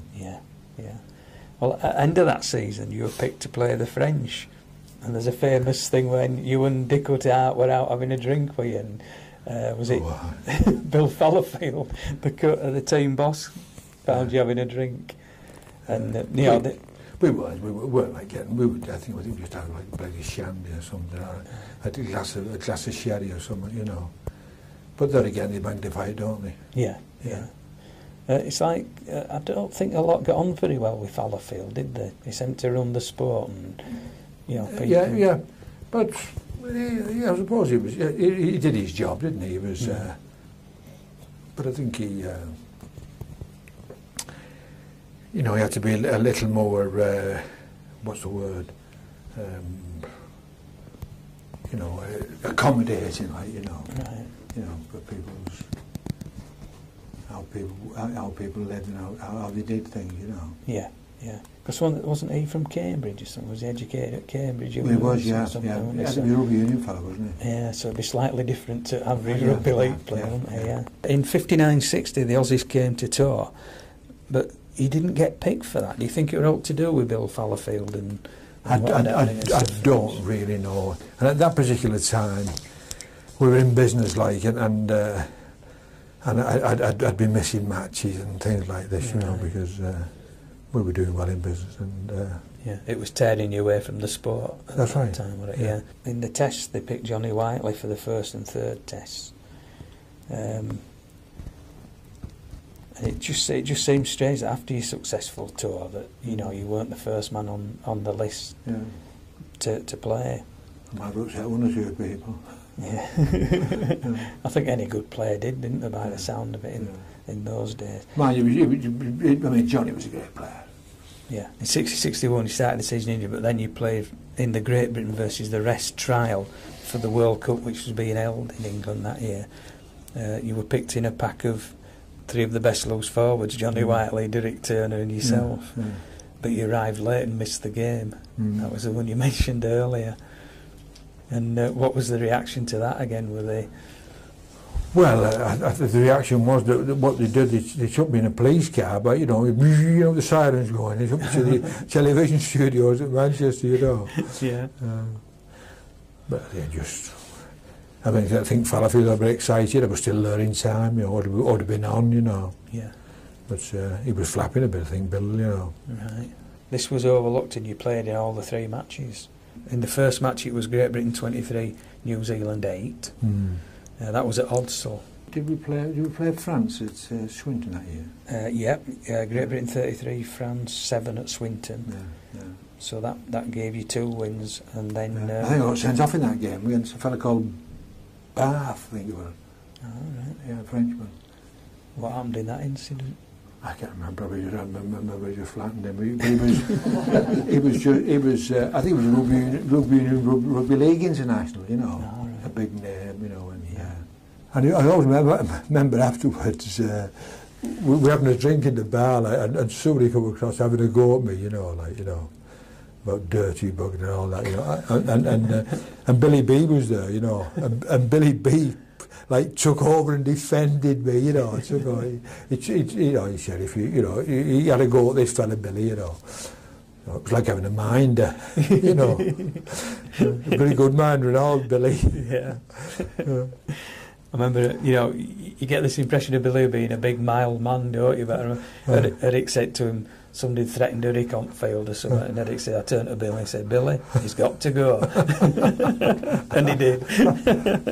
He was such a nice lad, Bill. Yeah, smashing bloke. You beat Australia in the final, was it? That's right. Yeah. Yeah. They said they should have thrown the ball away and just kept on with the fight, you know. Yeah. It became known as the Battle of Odsal, didn't it? Yeah. Yeah. It was a battle, that. I think the reporters described it as one gigantic brawl. Yeah.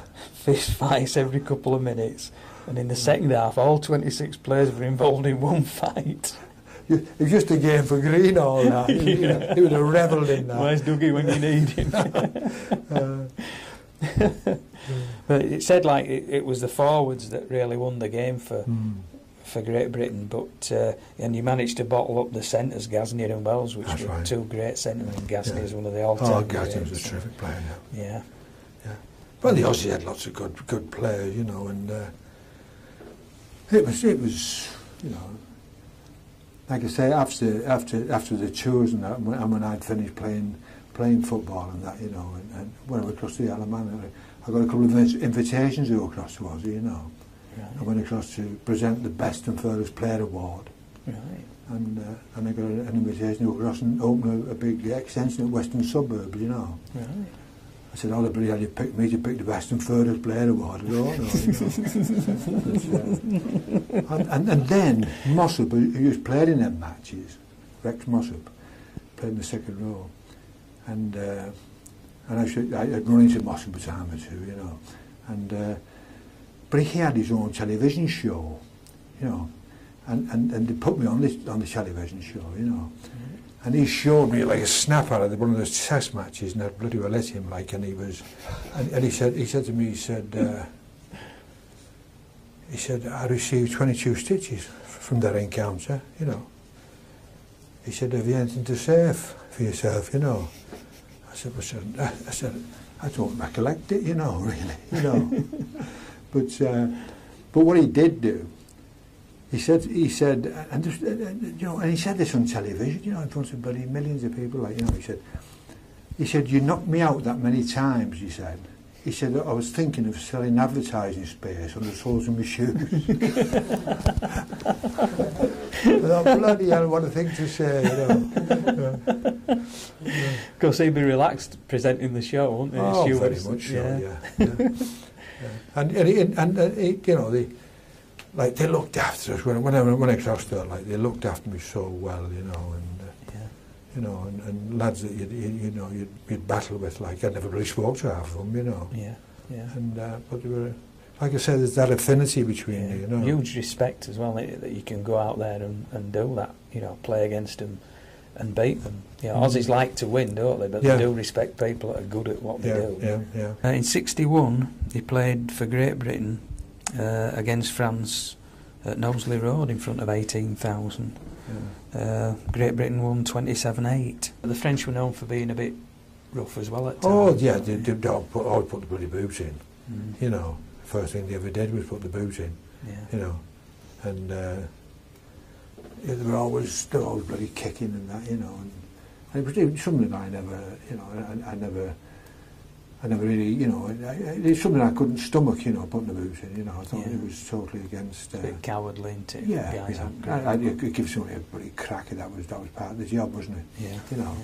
But I always remember playing at Oldham one day, many years prior to that, and one of the elves played. And there was like, what was the lad's name, the hooker, played for Oldham. Anyway, I forget his name now. Well, it was Keith, I think. I got Keith, and I clipped him, like, you know, and he was slightly down on the floor, like, you know, and one of the elves came walking past and he kicked him in the head, you know. I said, well, I said, there's no bloody need for that. He said, Vin, he said, they've only got 12 now. This was the days prior to the subs, yeah. Bloody hell. We got 12. That same year, Lancashire Cup final, you beat Swinton 15-9 at Wigan. Aye. So it was nice to win one of those, wasn't it? Because you didn't meet Oldham in the final this time. Yeah. They were a good side, Swinton. Then they had lots of good players. They had Bland at loose forward and Gowers and they did what he called it, scrum half, hadn't they? What was his name? Williams. Was it Williams? And he said to me, he said, I was to do, and he said to me, he said, I believe you're looking for a prop forward. I said, aye. He said, well, I know a lad. He said, a big lad. He said, a big, strong lad. He said, I said, where is he? He said, in Australia. I said, bloody hell. I said, what? I said, is he big? He said, oh, he's big. He said, he's about 6'4", 6'5". He said, I said, he said about 20 stone. I said, is he hard? You know. He said, he just suit you. He said, he's down to, you know, marvellous bloody man. I said, what's his name? He said, Mills. And that's when I bought gin then, probably to witness, you know. And he came to our house at Pexhill, we lived at Pexhill then. And when he came in, I was Stella, my youngest daughter. She was about 6 or 7 then, you know. And when she came in, and Jim came in, and Mervyn Hicks came with him, they were both big men, you know. And they came in through the door, you know. And she pulled my pants leg. She said, Daddy, she said, are these giants? From that perspective, they would be, wouldn't they? Yeah. In that Lancashire Cup, you beat Widnes away in the first round, and then Wigan at home in front of, like you say, 30,000. You know, for a second round match. Then you beat Lee in the semi. I mean, Lee again were another good team. Good side, yeah, Charlie Pawsey and Mick Martin, and you know they did. There's you know, there's a wreck of good players about then, you know. Yeah. Then that year you finished in the top 4 and you played Leeds at Headingley in the Championship semi-final and you lost 11-4. I remember that, yeah, a little bit Leeds. Yeah. In fact, I shouldn't have played in that game because what I'd done, I had a bloody pull and I just walked onto the pitch, you know. And when I was going up, I was going to cry off, you know. I said, and who was coaching at that time? I said, I can't. Was it Alan? Would it be Alan Prescott? Might be Alan. Yeah. I said, he said, should you just go on? He said, just go on and play. He said, he'll frighten a few, you know. But I shouldn't have played. No. You know. Did you find that a lot though when you were a top player? They're always wanting you to be on the field. That's right, yeah. No matter what. Yeah. No matter what, you'd have injections, you know, you'd have them cortisone injections, and you know, and you wonder now whether, you know, you pay the bloody price for it in less years, don't you? Yeah. You know. Yeah. You never know whether they're doing you any good or not. Oh, do you? no. Don't explain it to you in them days. No, like they'd have to, just give it you. Yeah. Like bloody druggies, weren't he? Needling and, you know, get him on, you know.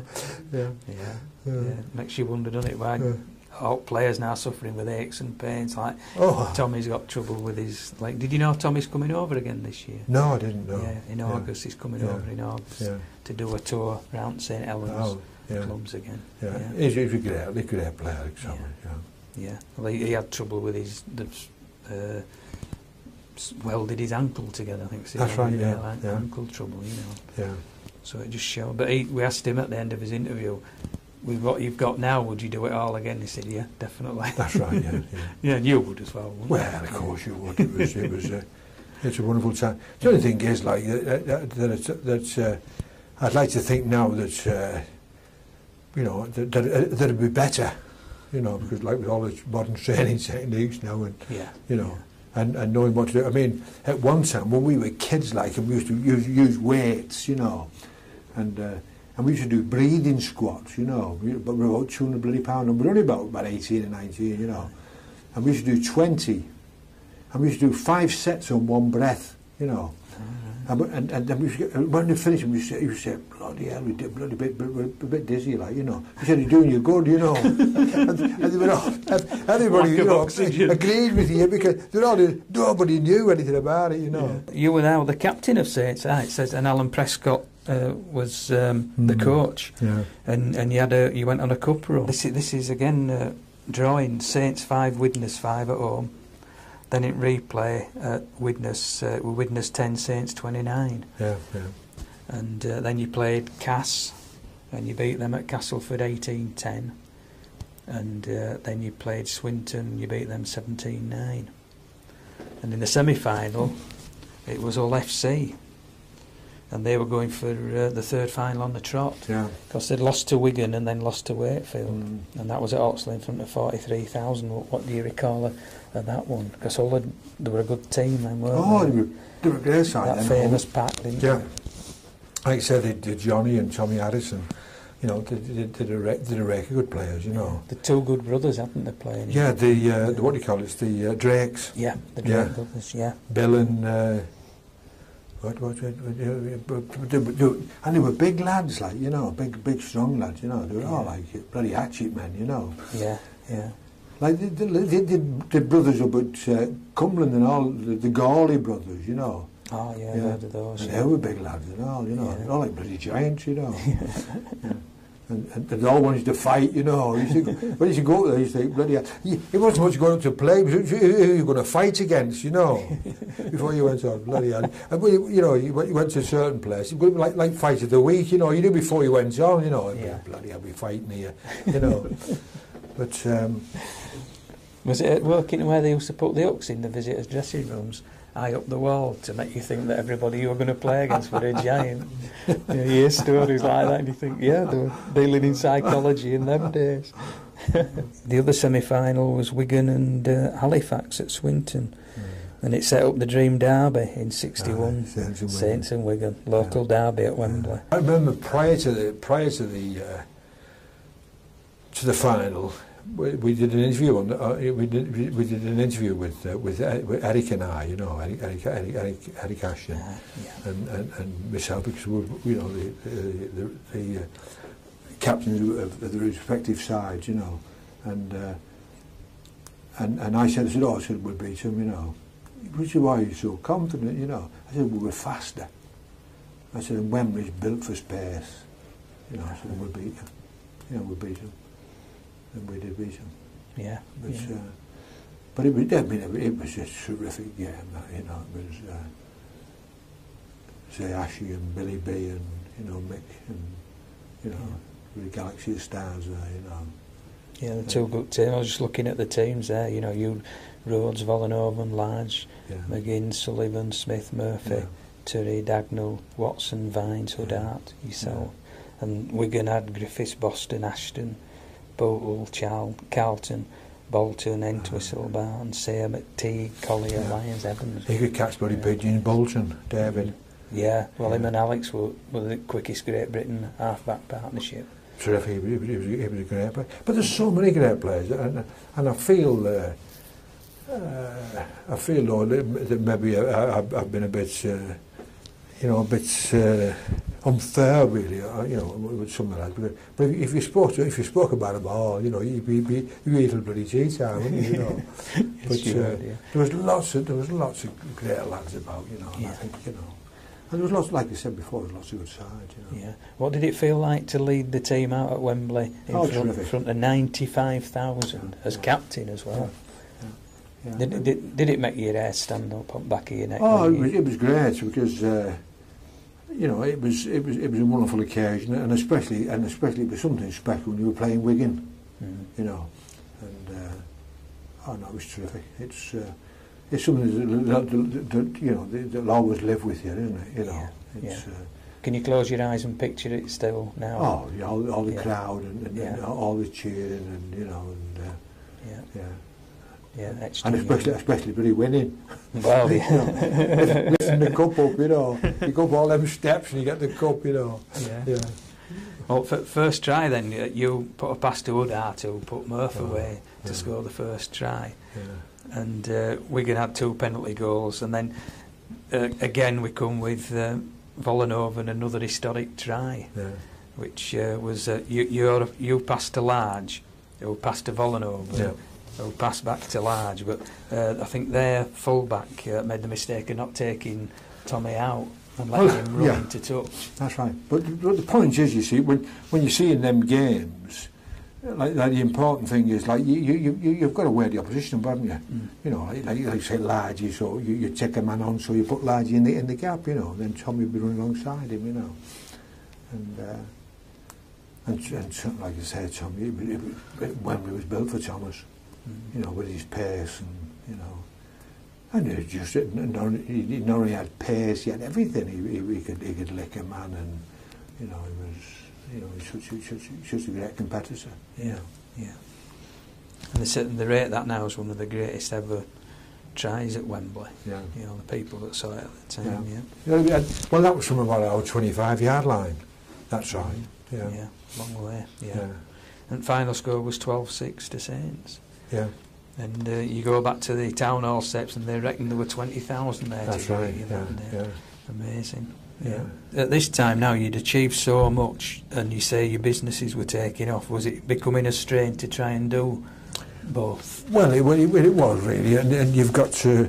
And like when we were working in the business, like in the scrap job, I mean, we checking wagons out, we checking them out at 6 o'clock, so you were up at 5, you know, and it was heavy work, you know, and that was prior to us getting cranes and things like that. So it was all bloody handball, you know.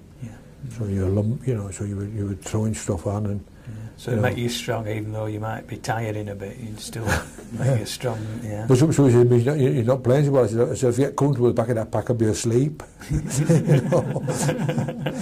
This was another one. On the 9th of December, you missed a train to a Wakefield match.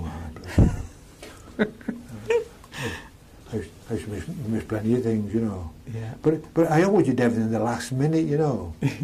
And it's like me phoning you up about this, you know.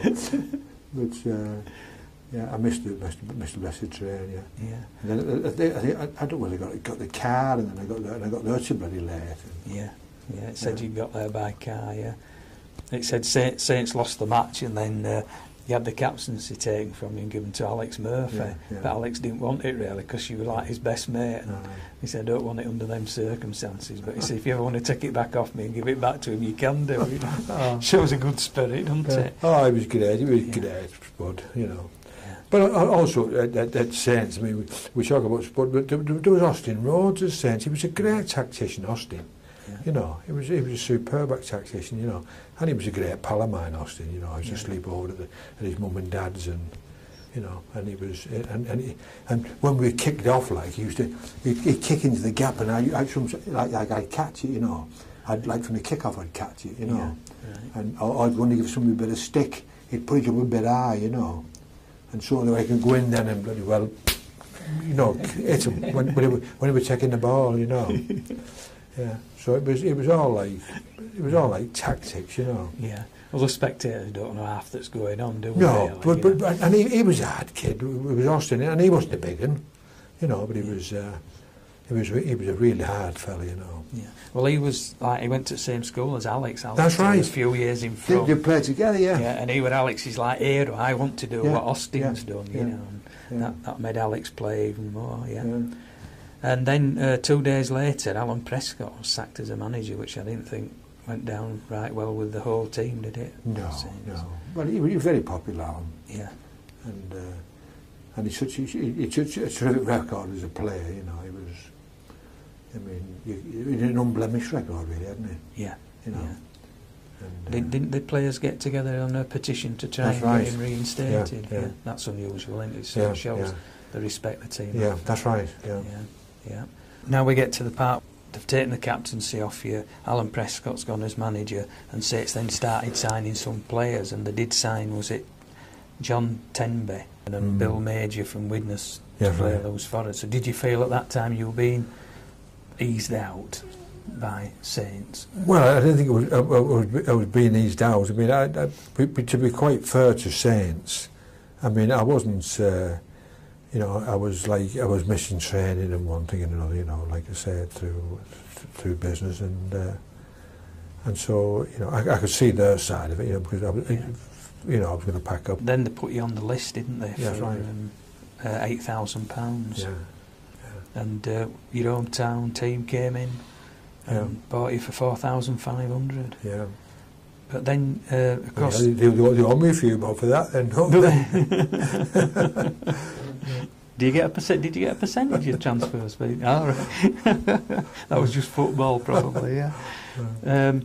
The thing was at Widnes at the time, there was I didn't realise that Frank Myler was your cousin. That's right, Frank. I never realised that. And he was captain, and Joe Egan, the former Wigan Great Britain hooker, was the coach. That's right. And he was a big devotee of Sullivan as well, wasn't he, Joe Egan? So you come to the right place, really. Did that give you a new impetus in your career? Were you ready because it was your hometown team? That's right, to get stuck in for them? That's right. But it was like I say, my work was in Widnes, and so you know, like going training was more convenient. Everything was more convenient, you know.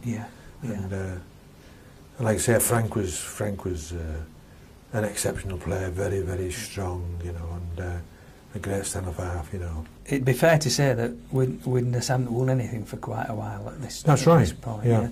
They were always just like on probably the second rung of the league. Yeah. I think it was around 18 years since they'd won anything. It seems strange now that the 1962 tour was coming up, and you were still probably that little period there at the end at St Helens left you out of the 1962 tour, which was another great side. Yeah. Did you think at that point you might get picked for that, or?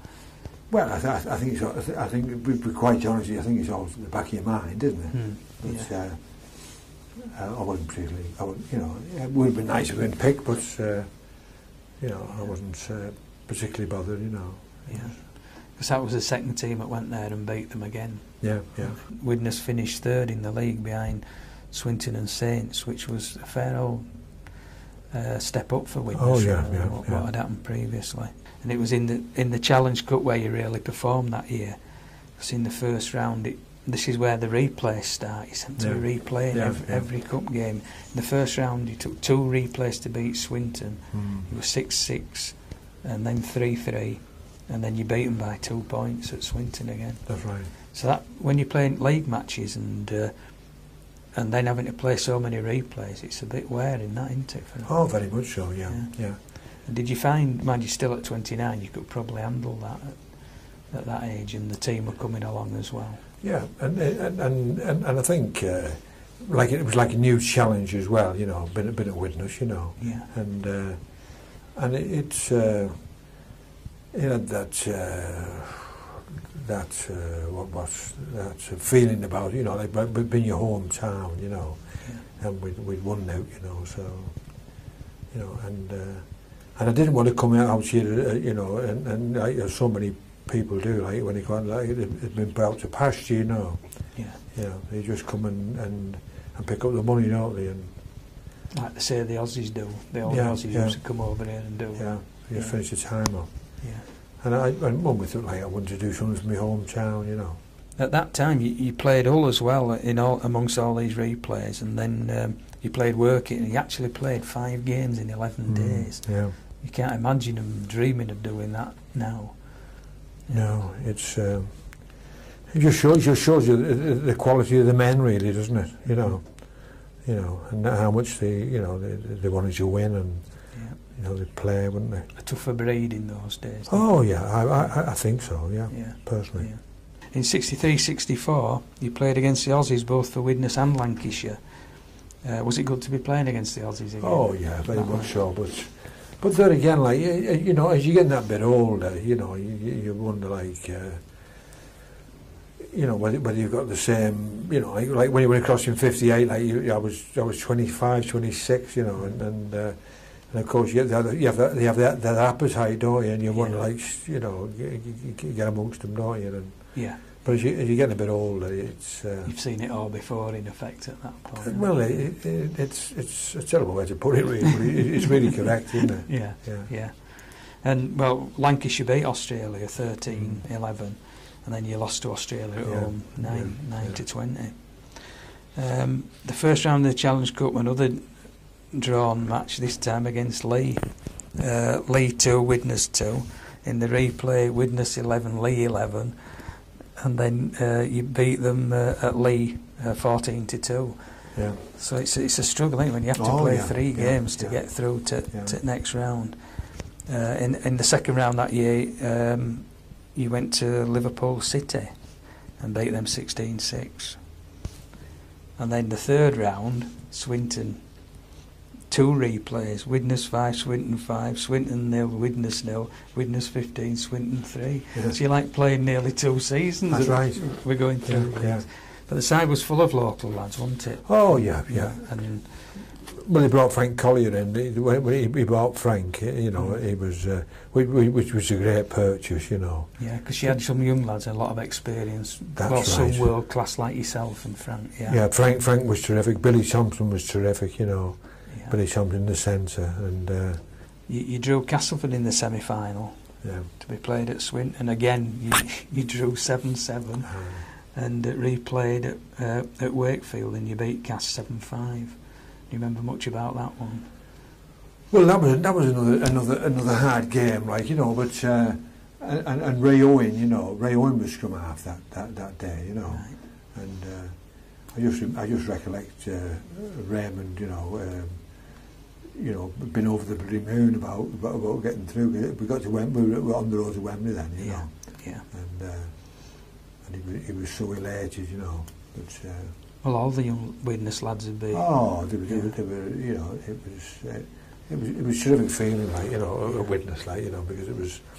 I mean, at Saints, you played with a galaxy of stars at Saints, so you were, you know, if one of you had a bad day, the other ones could, like, pull you through, you know. But at Widnes, it's you were reliant on team effort all the while, you know. Otherwise, you were in lumber.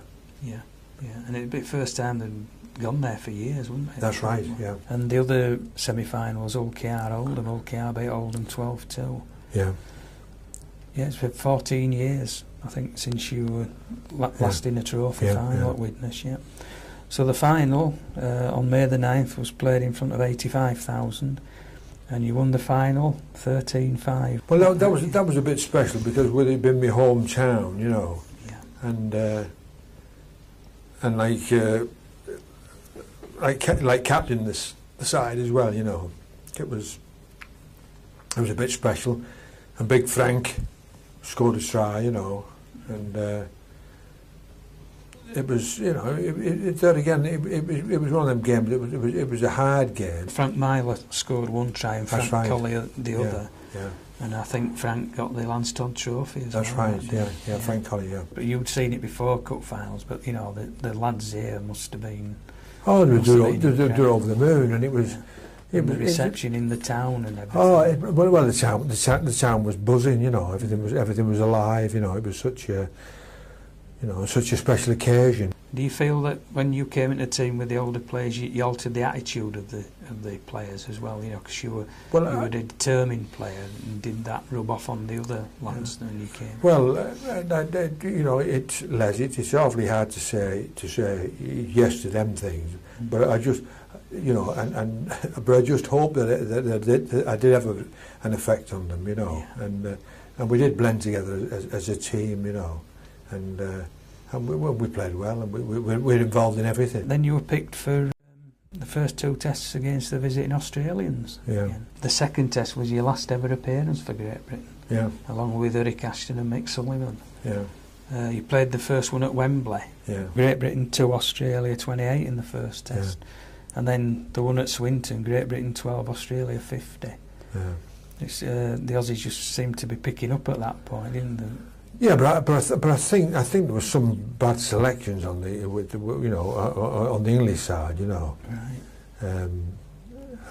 You know, I don't want to name lads. No. Because that's that's against my thinking really, you know. But there was some bad selections, and there was obvious players that they didn't put in, you know, that you would have put in, you know, that I would have put in, you know. Yeah. Because they'd actually returned from that successful 62 tour, That's right. and left some of the star men out, really. Yeah. Which, you know, makes you wonder about team selection. But I think Well, that's right. Eric said to us that when you picked a squad to go overseas, you tended to pick the best team because it was in the 26. Right. But at home, they'd just pick any old 13 at times, you know, and you wonder what they were doing. Yeah.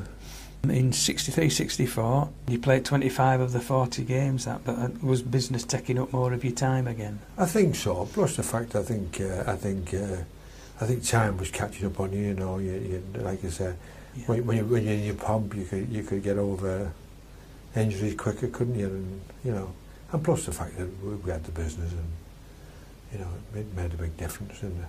Yeah. And so you were nearly 33 now, heading for your 5th season with Widnes. This is in 64-65, and you played 17 of 42, still playing loose forward that year. You lost in round 1 of the Lancashire Cup, and the Challenge Cup you lost in the second round to Bradford Northern 6-7. Yeah. And that was your last ever. Well, that's right. When I came off, and I said, I just came off the pitch. I remember that day, and I just said, I've had enough. I'm not playing again, you know. He said, "You joking?" I said, "I'm not really joking. It finished," you know. And because it got that time, like you know, like I get 33. In them days, you were an old man at 33, weren't you? You know. Yeah. But there wasn't many players playing like they do now. Like you know, they play a lot longer. You can get to 35, can't they now? Yeah, but of course they're full-time pros now, aren't they? They're getting looked after all the while, aren't they? Yeah. You know. Yeah. Well, you'll be looked after ourselves, aren't we? More or less. Like you say, treating your own injuries and things like that. Yeah. It takes a toll, doesn't it? Yeah. So you spent the next 6 years out of the game. That's right. But you did you'd coached athletes. Yeah, but Bill Hartley, he was the English 400 metres hurdle champion, and Donna, his wife. Oh yeah. Yeah, and you know, we became good friends, you know, and it was nice, and I also had a young boxer like called Tony Strong, you know, and he got through to the final of the ABAs, you know, and he was a great scrapper, you know, quick, you know. Yeah. It was a welterweight, you know, like welterweight, you know, but he could hit, you know, and he was very quick, and his dad brought him up and said up to our house and said to me, he said, "Would you give him a bit of training, you know?" And I said, "Aye," you know, and we was and of course it became like a son to me, really. Well, not just to me and the wife, you know. Yeah. And he's a very special lad, you know. And he finished boxing, and now he's done remarkably well in business. Oh, you know, he's a big boss now at one of the big American firms, you know. And he's done really well. Because most of these boxers finish the bloody days and end up on the heap, don't they? Yes, they do. Yeah, they have loads of hangers on taking the money off them and all this, don't they? And plus the fact that when I started coaching, you know, it was. I also brought like a lot of the boxing training techniques in, you know. Yeah, because did you bring in weightlifting as well to clubs? Yeah, because it was 71-72 in the close season. Don Gullick resigned as the coach at Widnes, and that's when they approached you. Was it Frank? Frank Devenall. Devenall, was it? Yeah, the chairman. Yeah. Yeah, contacted you to see if you were interested in the job, but you put certain demands in, didn't you? You demanded, which was rare, full control of the playing side. Yeah. Well, we were doing all right. So I said, I don't want any money. I said, but I want complete control. You know, everything I do, everything I say goes. You know, and And so they gave me full control. And it worked out well because, you know, we did all sorts of things, like we got the families together, the wives together, we had special nights and, you know, like having all doing turns and, you know, we like got them all together as a team, you know. Yeah. And then we brought the, you know, different training techniques in and, you know, and I was a great advocate of weights, you know, weight training. I mean, speed's allied to strength. If you've no strength, you've no speed. You know, if you look at these sprinters now, they're all built like bloody houses, aren't they? You know, bloody huge biceps. But they're all like weight lads, aren't they? They all work on the weights, don't they? Yeah. You know. It's full body fitness, isn't it? It's most important. And what I always said to the lads, I said, first and foremost, I said, you're athletes. I said, secondly, you're rugby players. But the most important thing is that we're athletes.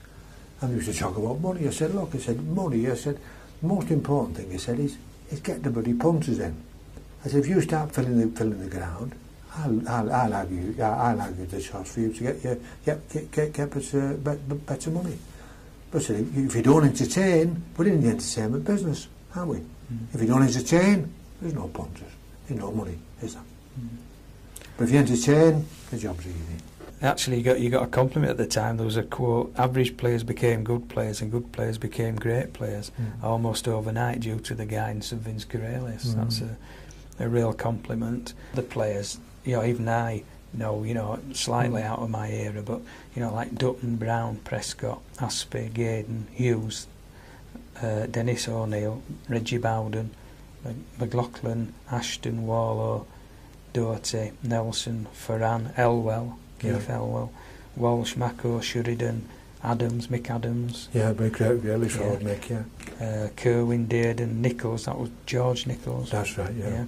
Reynolds and Blackwood. So you had lads in there that later became the great team that kept winning the cup. That's right, yeah. And did you say that in these lads when you arrived? Or well, you could see the potential in lads. We had lots. We had like Reggie was only a little fella. With Elwell, he was a little fella, you know. Yeah. And when it come down, you know, it was like when I bought Big Jim, you know, because when I looked at them all, I thought it was like bloody. I thought I'd gone in a pantomime, like Snow White and the Seven Dwarfs, you know. And then I brought Big Jim over. Well, with Big Jim, like it was like going out with your dad, you know, Jim, because it you know, Jim would fight at the drop of a bloody hat, you know, But he, you know, and it was, and there again, I think it was a bit of management skills, you know, like blending together. It's all right. You can have all these lads, you know, you can buy all these different players, can't you? But they never blend together. So you've got to blend them together, haven't you? You know, you've got to pick people who complement each other, haven't you? Yeah. You know, and get that particular, you know, bond between them all, you know. And that was you young press. Well, you used to have him on the weights, you know. I used to call him Powerful Pierre, you know. And we used to have him on the bloody weights, you know. And he was a powerful lad, you know. But and he played on the wing, you know. And when we played, we used to play Swinton, and they had a kid on the wing. What was his name when I played on the wing for Swinton? He was a quick fella. I think it was a rugby union fella. What the hell was his name? But anyway, I said to Johnny, like I said to Alan, like, you know, the way to stop him, like doing it, is to knock the bloody centre out. When you see the ball come to him, and the important thing is when you're going to take somebody out, like the important thing is you don't win when a fella's got the ball. You do before the fella's got the ball.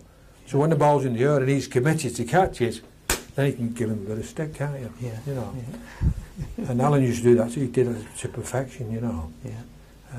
What the fella name on the wing? Can't remember his bloody name. But anyway, it all worked out, you know. But he was a great lad, you know, and we're all great lads. Then, as you say, in October, you signed Big Jim Mills. Yeah. Described as a confrontational forward. Yeah.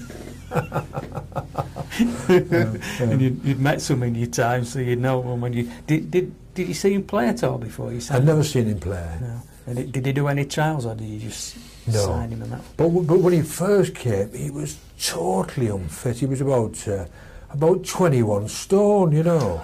And he was huge, you know, and he played a couple of games. And I said, Jim, you'll have to bloody improve, you know, so you can't be going like this. And I said to Elwell, I said, Chiefy, I said, if Big Jim breaks into a trot, I said, you'll know it's half time. No, because he was totally immobile, you know. But then he came up to our he used to go to our house, you see, and I had you know, plenty of room at Pexhill, and I had him training with his company specialist training, you know. We just check him out. I got him down to 17 stone, you know, and he had some pace, Jim, you know, and he bloody tremendous art. But he had some pace, and I used to play him, instead of playing him like first receiver, I played him out like number 3, but he could cause bloody havoc, you know. Yeah. And he did do, you know. And Jim was a great player, but he was great for the team. Like I said to you before, like going out with your dad, you know, he was such, you know, and he was such an imposing figure, you know, and he had a terrific sense of humour, you know, which I loved, but I think all the team did as well, you know. He was, you know, a great lad.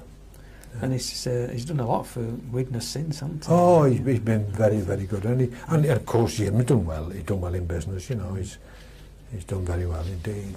In the John Player Trophy, you beat Waddington 14-11 in a replay after a torrid 18-all draw, and I think that was Jim's debut for Widnes. So was Jim part of the torrid part of the... All right, but he said when he come out, I think after Specky's gasped, like, you know, because he was such a big man, you know. He was like a bloody giant coming out, you know. But he was a huge fella, you know. Yeah. But he was a huge fella in every way. He was a good, you know, he was a great player, and he was, you know, it's such a. What should I say? Like a bonding influence, if you like, on the team, because he was well liked, you know, and you know, everybody liked him, and he was a great lad. In the Challenge Cup in round 1, he beat Blackpool 53-3. Warrington beat you 28 at Warrington. Yeah. Was that a disappointment that year?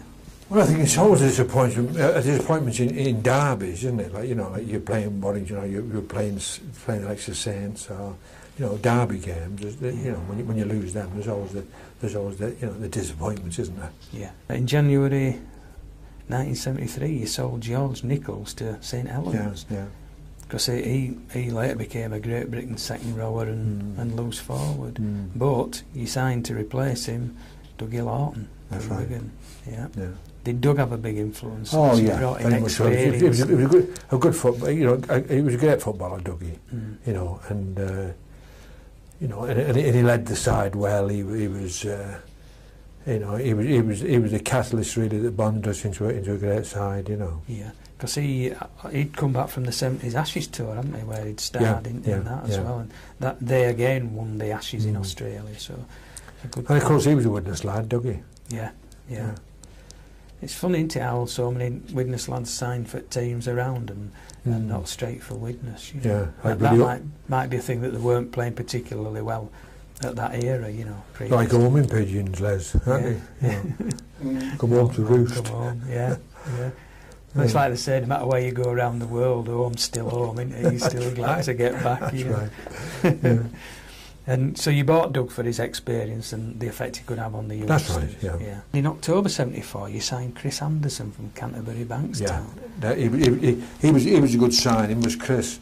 He was a winger, you know, and I remember picking him up from the airport, you know, and he came down. This was just prior to us playing at Wembley, really, wasn't it? Yes, yeah. Yeah, and we brought him. You know, we picked him up, and he had no gear at all.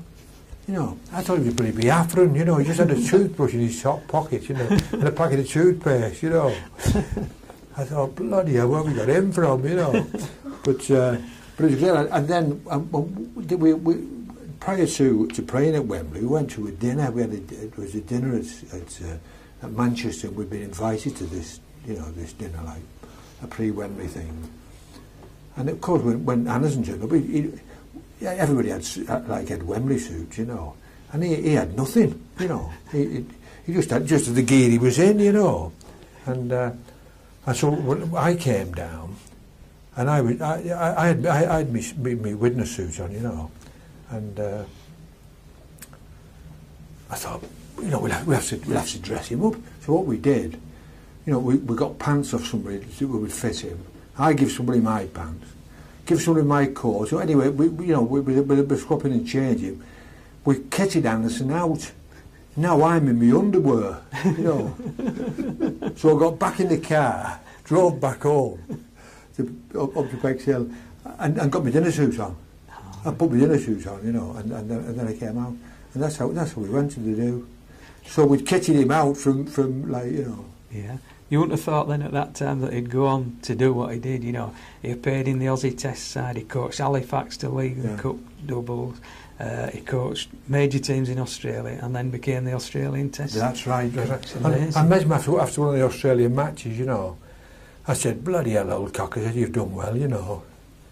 And he paid me a marvellous compliment, really, because he said to me, Finn, he said, all I've done, he said, all I've done, he said, he's done what you told me.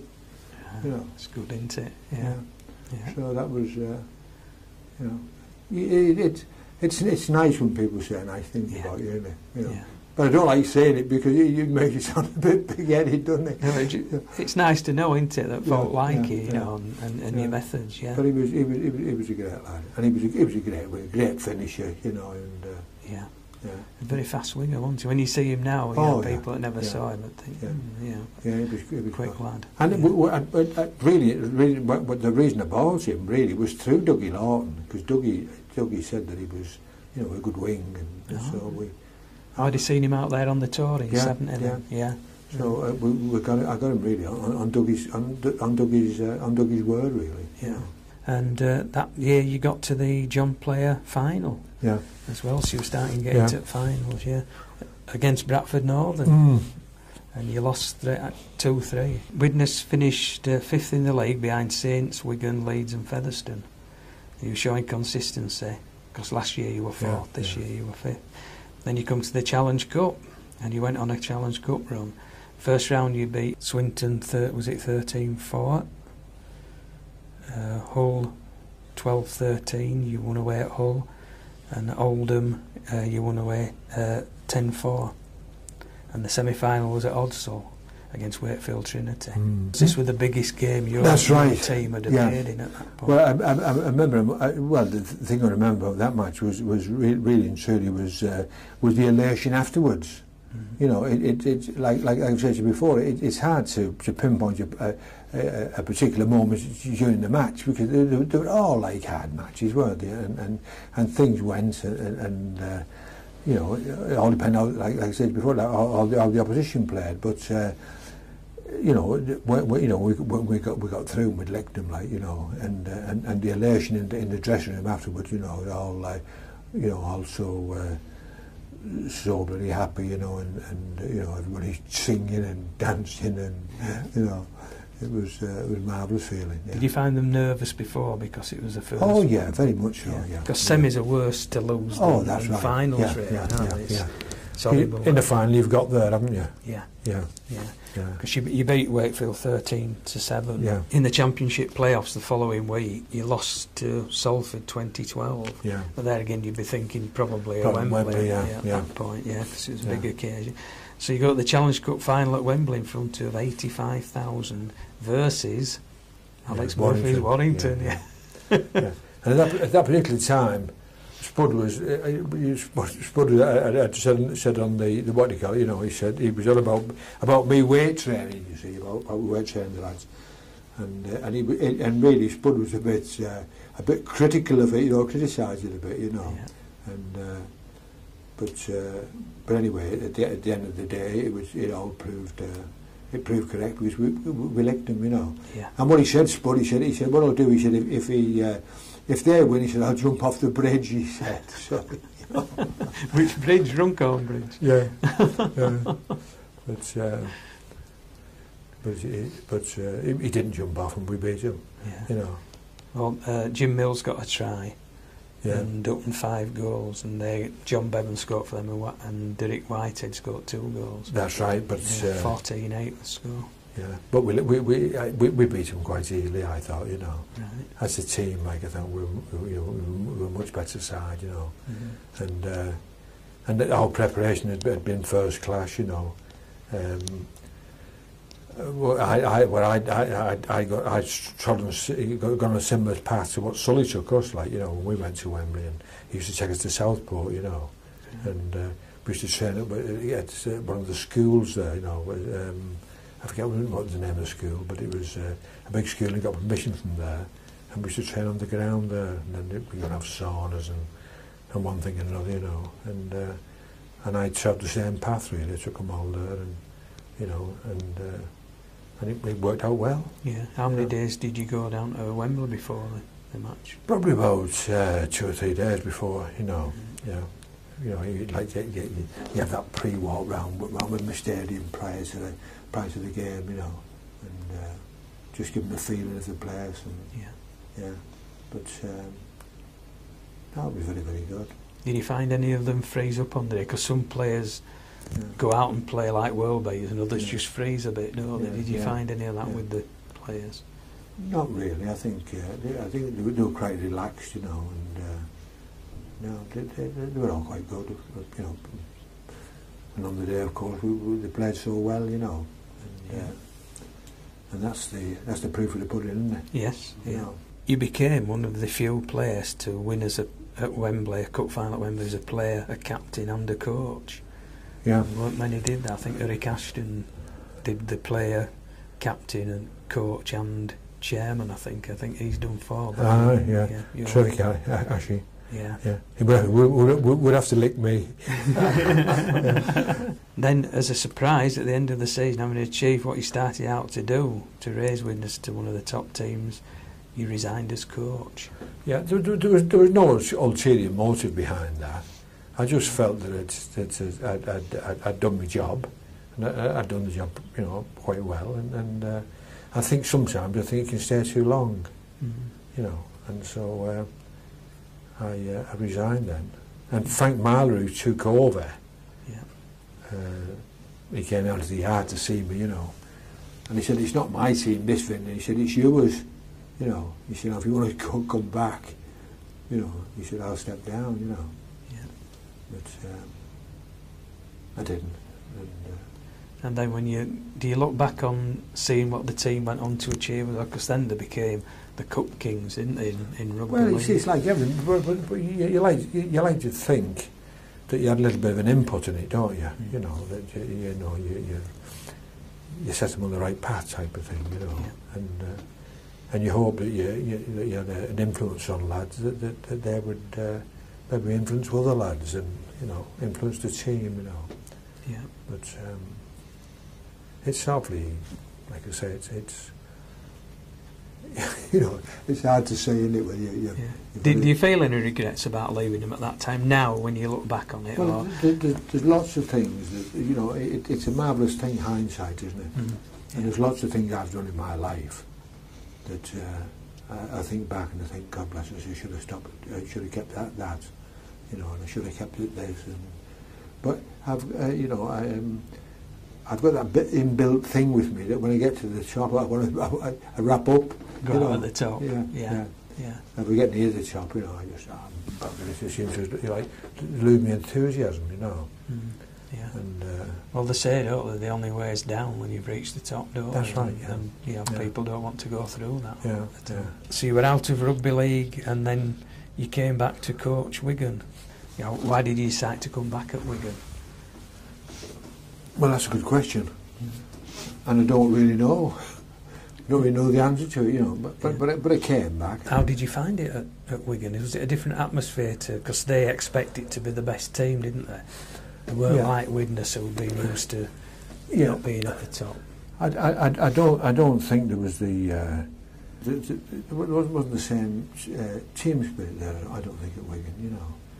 But all the lads were great, you know. I mean, and we started training there. You know, I brought like techniques they used at Widnes, you know, and we brought them in, and they did. Like we got to the final of the Asia Cup, and we didn't make any, you know, we didn't make any particularly great signings, you know, and I think we were a bit. I think they were a bit governed with the cash, you know. Yeah. Because at that time crowds were dropping all over rugby league, weren't they? Yeah. You know, there weren't the big crowds you used to get. So that's right. Like everybody else, they might have been strapped for cash. Yeah, yeah. So, you know, it was a time, and when I reflect back on this, you know, and you know, it was you know, it was a time, like, it was a trying time in as much as you know, there was lots of young lads there, you know, but we didn't have the cash input to strengthen the bloody side initially, you know, and then build on it, you know. Yeah.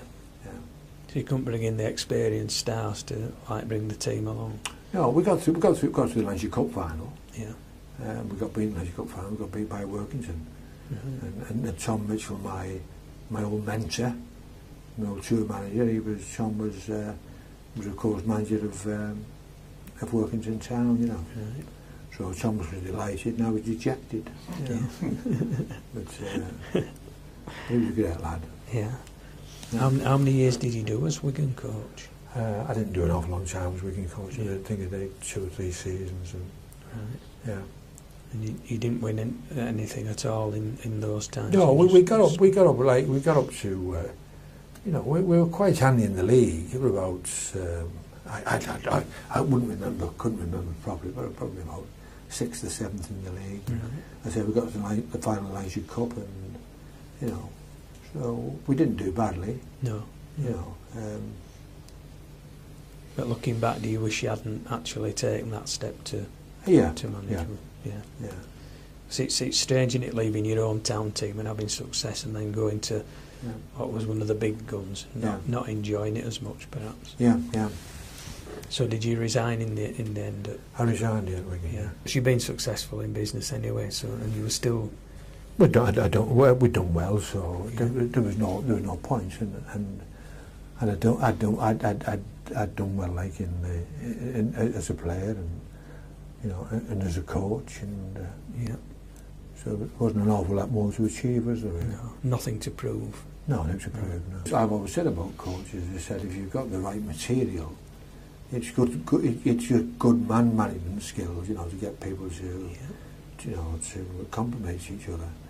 But if you've got a load of scrubbers, you know, it's bloody hard work, and it's like Ferguson at United, isn't it? You know, if you'd no cash, or you know, your man at Chelsea. Yeah. But you know, if but they've got a limitless purse, haven't they? Yeah. You know. Yeah. I used to feel a bit guilty that I couldn't improve kids. Not long after that, I suppose, you were inducted into the Rugby League Hall of Fame. That's right. Yeah. Which, did you find that a great honour to? Oh, it's the highest accolade, isn't it? Really, you know. Yeah. Yeah. And I think it was the first forward, wasn't it? Yes, you were. Yeah. Yeah, it's a great compliment, isn't it? Oh, it's a great compliment. Yeah. And when you look at the way people talk about you still in Australia, you know, and where people said to us, you know, you're doing an interview with Vince Karalius, you know, it shows you never forgotten when you've played at that level. It's very humbling, though, really, because you've been lucky in life, haven't you, in lots of ways, and I've been lucky in that I've played with lots of great players. I've been lots of great teams. So. Do you look back and sometimes be amazed at where you came from and how, you know? Yeah, what you did achieve, I don't know how we did it, you know. And I think, bloody hell, you know, and when people talk, you know, and sometimes people talk, and I think they talk about a different person, you know. Yeah. Because you're still the Vince Karalius that you've known all your life, aren't you? And that's right. To them, you're a star, and it's sometimes hard to accept that, isn't it? Yeah. Okay, Vince, that's been great. Just to thank you for coming along again today, and I've enjoyed it. I hope you have as well. Les, it's been my pleasure, and I'd like to thank you very much indeed for inviting me. Cheers, you're welcome, Vince. Thanks a lot.